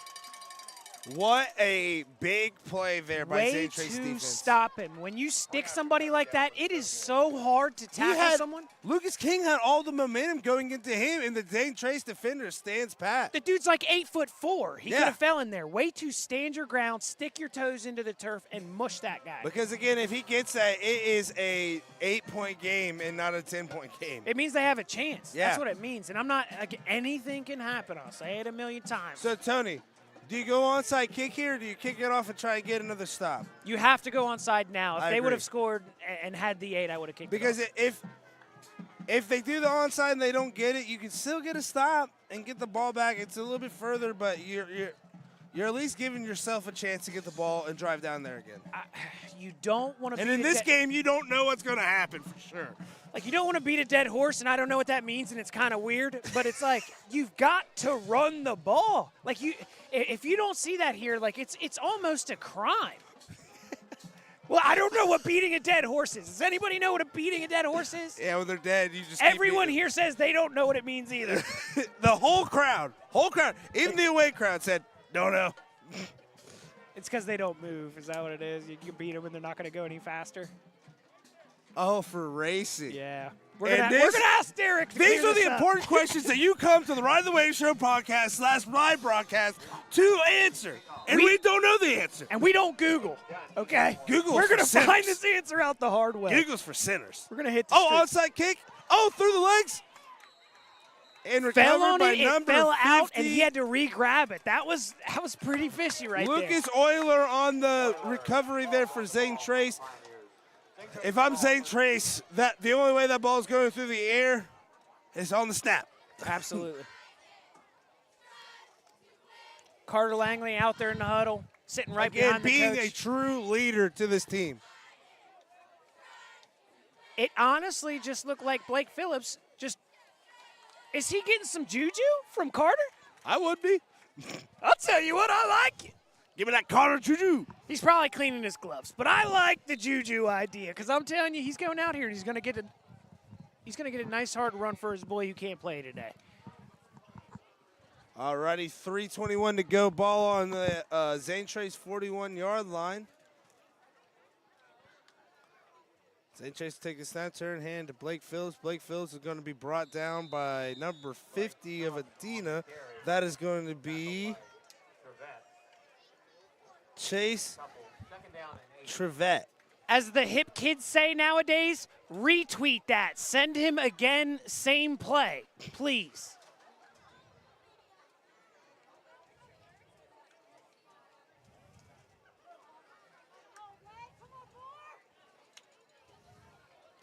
All right, so 2nd and 8 here for the Pioneers. 2:50 to go in the game.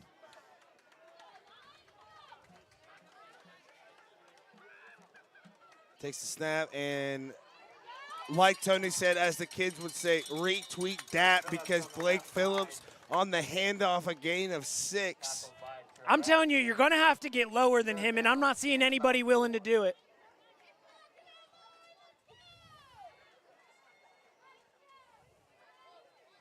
I like this crowd. I'll tell you what, it is a great feel tonight. You know, we've got supporting the troops out here, which always gets us rustled up. We had a great opening national anthem, literally brought us to tears. It was absolutely beautiful. The fans, other than almost a couple attempted murders when we were calling the Adena touchdowns, have been amazing. Tony, I think this is the first time I've watched a game at Zane Trace on the Zane Trace home side. Really? Yeah.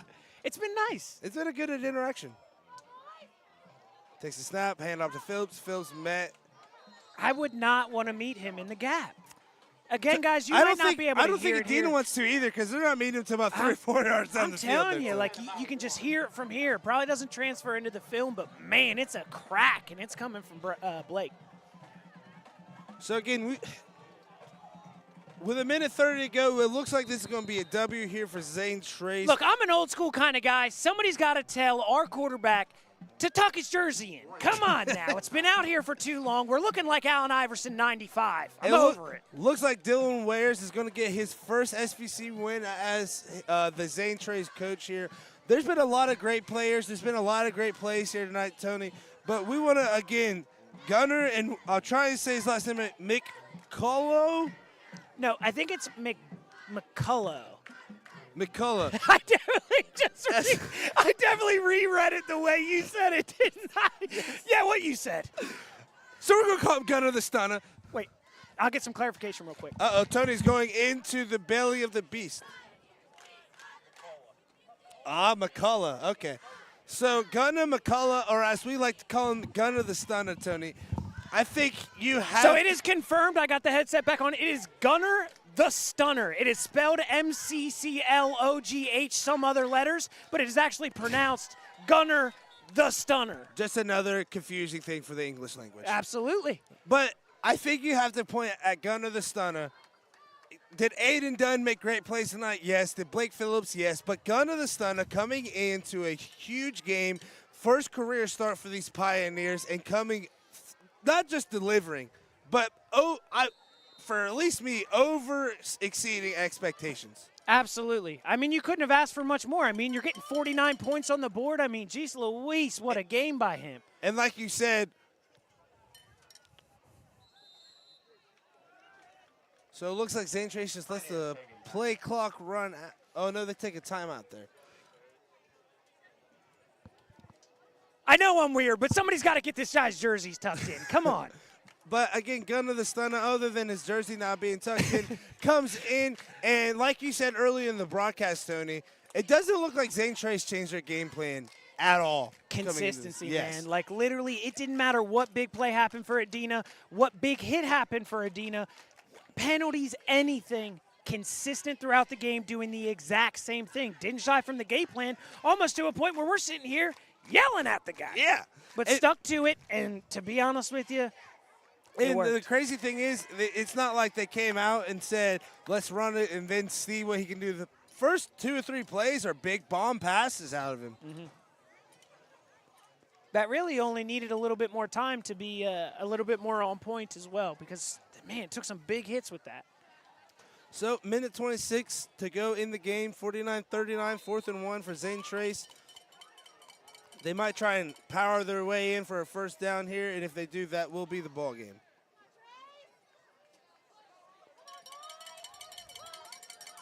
And that's going to be a first down, Pioneers. Guys, I was also just informed to win the 50-50 raffle, you actually have to buy a ticket. I know, isn't that wild? I thought I won. I had the winning numbers. I just didn't have a ticket, Tony. Dude, I'm telling you. How much money do you win? I won $1 million, but I also didn't win $1 million because I didn't have a ticket. Yeah, I thought so too. But yeah, so we're learning about 50-50s, team morale, moxie, how to be sportsmanlike, how Also, not to be sportsmanlike. What I also heard over the intercom, if you like pancakes, it sounds like October 7th. You better be at Texas Roadhouse because these Zane Trace cheerleaders are putting on a little, I don't know what the benefit is, but I heard pancakes, and now I'm excited. Dude, I'm telling you what, it looks like Lori Berry's got him out there just killing it, man. They have done nothing but pump this crowd up. I saw a bunch of good throws from him, tossing the footballs out. It looks like Paint Valley's cheerleaders have some really stiff competition in terms of future female quarterbacks. So it's great to see them out here, and I think they really got something good going down there, and everybody likes pancakes.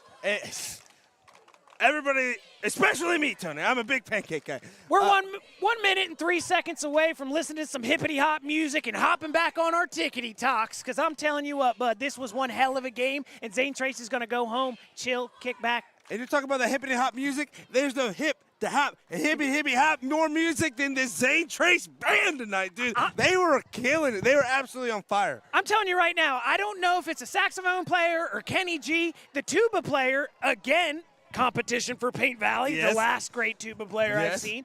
Absolutely phenomenal. Without those guys, I don't know if I'm having the same We're first battle of the tubas. I'm telling you what, the bands have done nothing but impress me for the first 4 weeks of this year. So Zane Trace will take a knee here. I'll tell you what, folks, we love the cowbell. What? So Adena takes a timeout here. Well, folks, the timeout does mean we get more cowbell.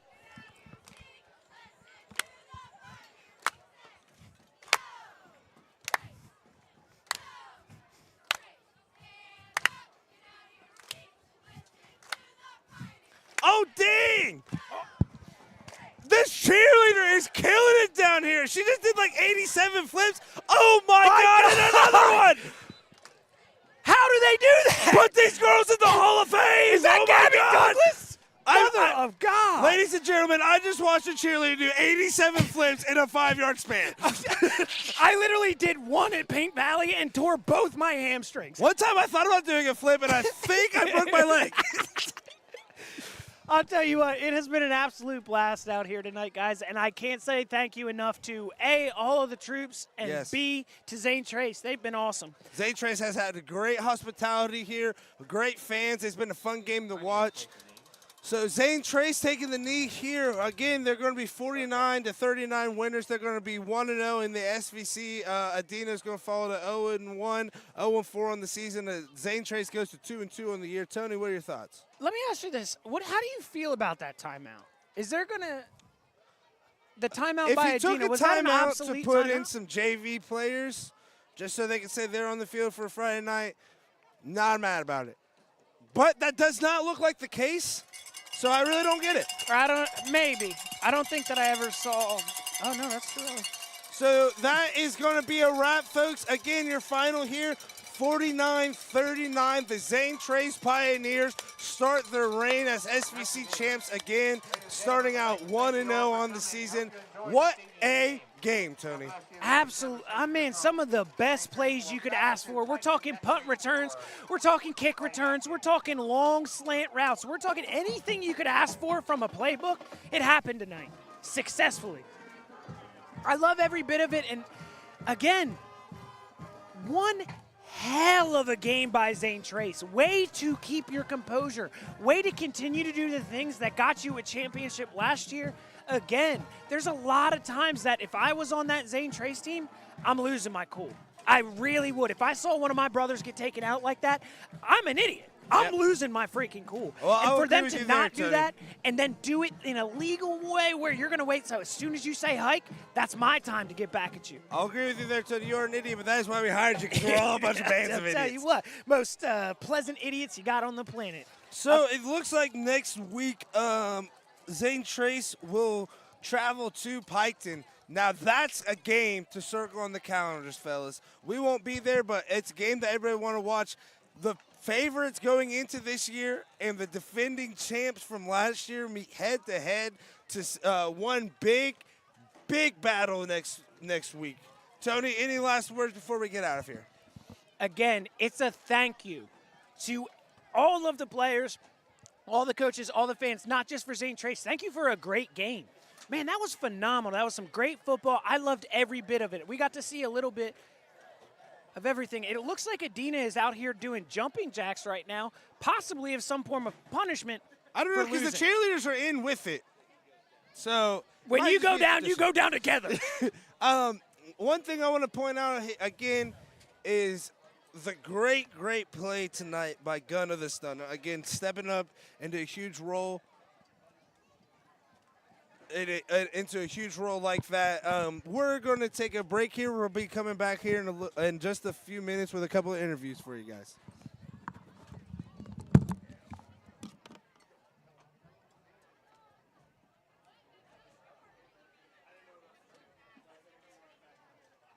So wait, what are you doing right now? Just showing random stuff?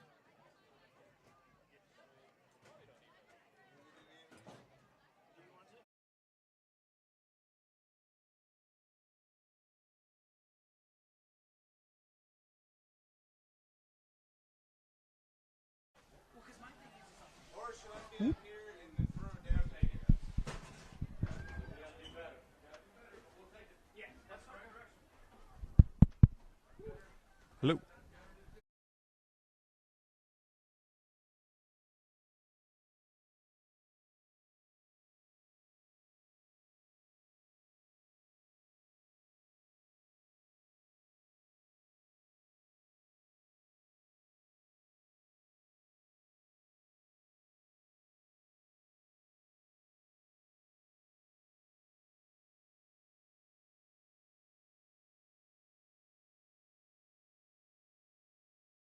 Alrighty, folks, so welcome back in after that short break here. Again, 49-39 is your score here. Zane Trace off to a good start to defend their championship season from last year, going 1-0 against Adena.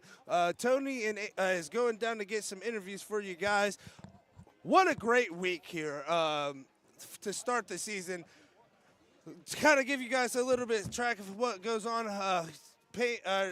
Zane Trace and Adena trade touchdowns there.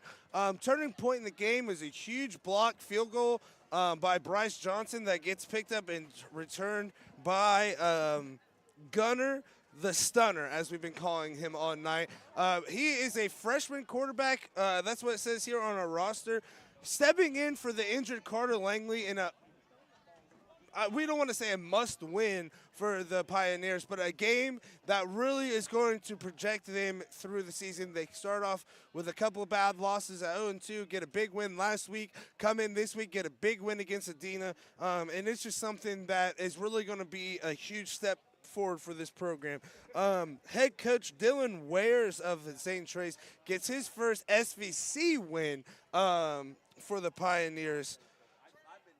Little update around the league. It looks like Yoda is leading over Westfall 48-26. Westfall came out and had a quick lead there for a hot second. Looks like Westfall or Adena got themselves together. They're going to get a big win after that disappointing loss last week against Waverly. That should be huge for them.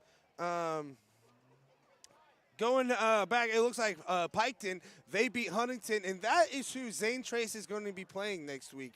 We kind of talked about it a little bit before we took that small break there. Piketon is the favorite to win the league this year, picked by Sosa's Brock Netter on one of our earlier episodes.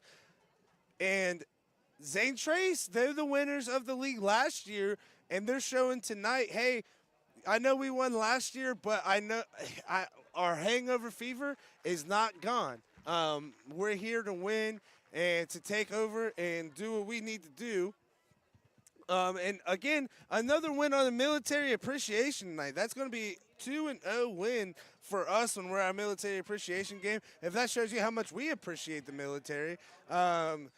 So a big win here for Zane Trace. It looks like Paint Valley took care of business against Southeastern. So that'll be a big game next week for Paint Valley's homecoming as they host Westfall for that. So Paint Valley coming off a big win. Paint Valley could be considered a dark horse in the SVC this year. I know I'm a little biased. I'm an alumni from there. But, this band – shout out to the band. I want to make that a big thing too as well. Zane Trace's band tonight has been absolutely electric on and off the field as they do their march exit here. And it looks like Zane Trace is breaking the huddle for Tony and Andy to get some quick interviews here for you guys. But as I was just saying, looks like Paint Valley gets a big win over Southeastern, be 1-0 into league play. And it also looks like I said before, Piketon gets a big win here. It looks like we're going to have an interview down here with Tony and Andy. So I'm just going to go ahead. I'm here with Big Blake. I'm telling you, it definitely took more than one man to take you down tonight. I promise you, I was watching, okay? It took 3 to 4. You were running the rock hard as hell. Is it coming from practice? Is it pent-up anger throughout the week? What makes you run like a scolded dog, as I was saying? It's just the mindset, and my big boys up front open the holes for me. I just lower my shoulder and run over anybody who stands in my way. So there's a couple things that I see that you do that aren't coached. When you stop and you hezzy move, your feet don't stop moving. You are almost levitating. Is that something that you work on in the basement? Are you a magician? Yeah. I mean, I'll tell you, is it just hard work? Hey, it's just you gotta let your blockers set up the holes. They got to get to where they're going. And I gotta give them a second, and they trust me to hit that hole hard enough to get through there and get us a first down or two. We've got kids that watch this show, and he couldn't have said it better. I'm telling you. What do you got planned for this year? You guys think you're gonna bring it home again? Hey, we're just gonna take it 1 week at a time right now. As you see, we let up way too many points tonight that we shouldn't have, and we're just gonna take it one practice at a time, one game at a time. Just see where it goes from there. Hey, you heard it here first, man. I know they're coming. Hey, I do want to speak to you real quick as well. No, I'll tell you why. I had to speak to the big dog here. The reason why is one thing that we addressed throughout the game is you did not take a play off either. You were still there for your boys. You saw Gunner coming off the field. You were talking to him, dapping him up. That is something that you don't see with all teams. We respect the hell out of that, man. Is that something that the coach preaches? Is that just who you are? I think that's just who I am. I mean, I think I was a natural born leader, and I just try to help my teammates out, especially when I go down. Can't play quarterback, so help Gunner out anyway. And it really was amazing to see, man. So what do you have planned for this year? You seeing another one, or you got a next game mentality? I mean, yeah, just 1 week at a time. I mean, I didn't play tonight, but we're a team, so we came out here and it was a little slow. So we can't look too far ahead. Just keep it 1 week at a time. I love it. You heard it here first, guys.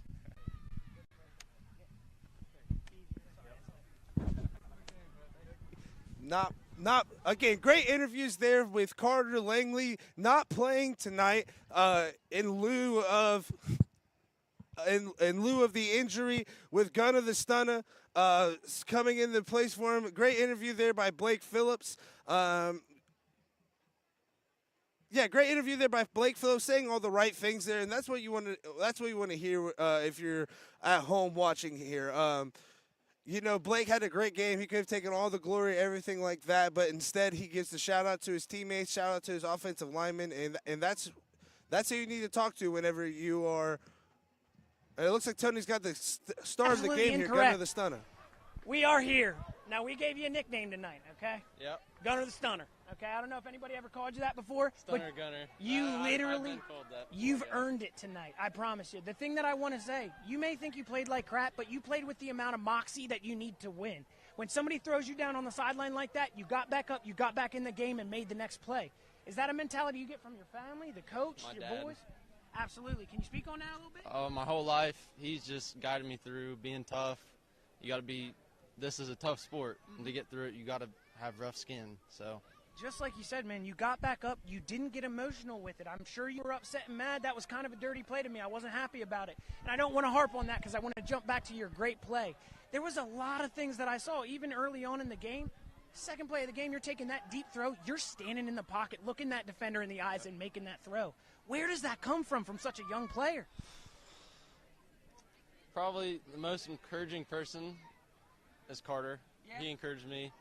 And I've been under his wing for the past 2 years, and he's just guided me through pretty much everything. I just spoke to him about him being involved in the game even though he wasn't playing. Again, he didn't even want to give the interview because this is your night. But I'm telling you, what we're seeing here is really something special from Zane Trace. So, with that being said, where do you see yourselves going with the rest of the season? Just one game at a time.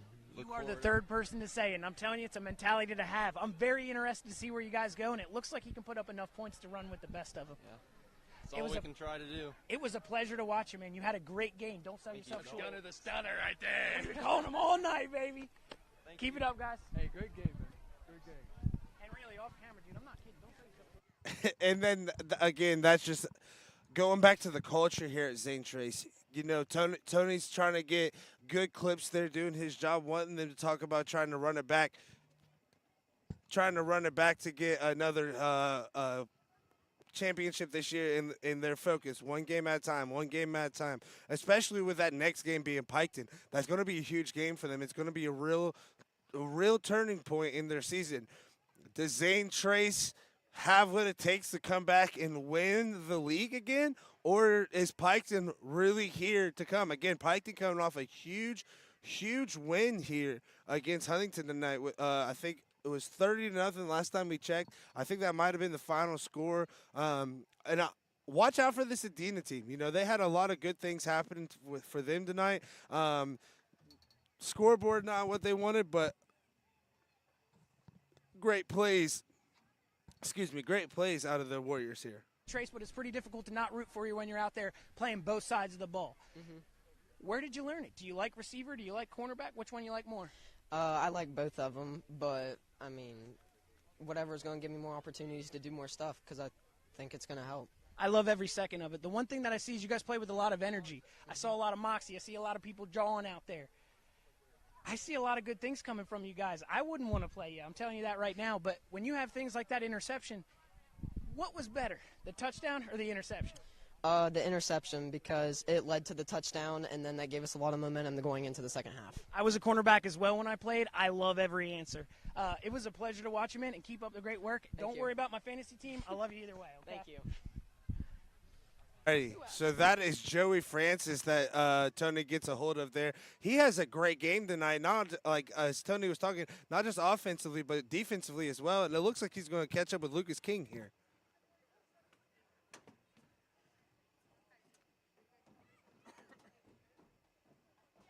I really got to say is you're getting outside in the pocket. You're making some of these throws that are really, really difficult. Is that just through reps? Or are you putting that in practice? Is it something coach is telling you to do? More specifically on those bootlegs. Yeah, it's something I really like to practice a lot. And, I'm really key on, getting out and really focusing on the footwork and all that. really, keying on and doing it right. Absolutely. I saw you before the game working with your coach, actually just running through and not even tossing a ball, just going through that mental footwork. Yeah. Now, that being said, where do you see Adena going from here? I mean, man, you may have lost this game. You put up a lot of points, and it was just a game of inches. Yeah. I would not want to play you guys. Are you excited for this season? Oh, I'm thrilled. We're one step away. That's all I got to say. You're a young man. You got a lot more high school in front of you, and I'm excited to watch it, man. Good luck. Thank you. Thank you. Alrighty, and that's going to wrap it up for us tonight, folks. Again, a 49-39 win for Zane Trace as they go to march on to defend their title. You can find us on Sunday on the Ride the Wave show from 3 to 5. You can also find us on Instagram at Ride the Wave Show. You can find us on Twitter at Ride the Wave Show 2023, and you can find us on Facebook at Ride the Wave Show. Again, this is not possible without you guys as the fans. Thank you so much for tuning in. Thank you so much for giving us the support. We really appreciate it. And like I said, tune in with us on Sundays. Peace out, Girl Scouts.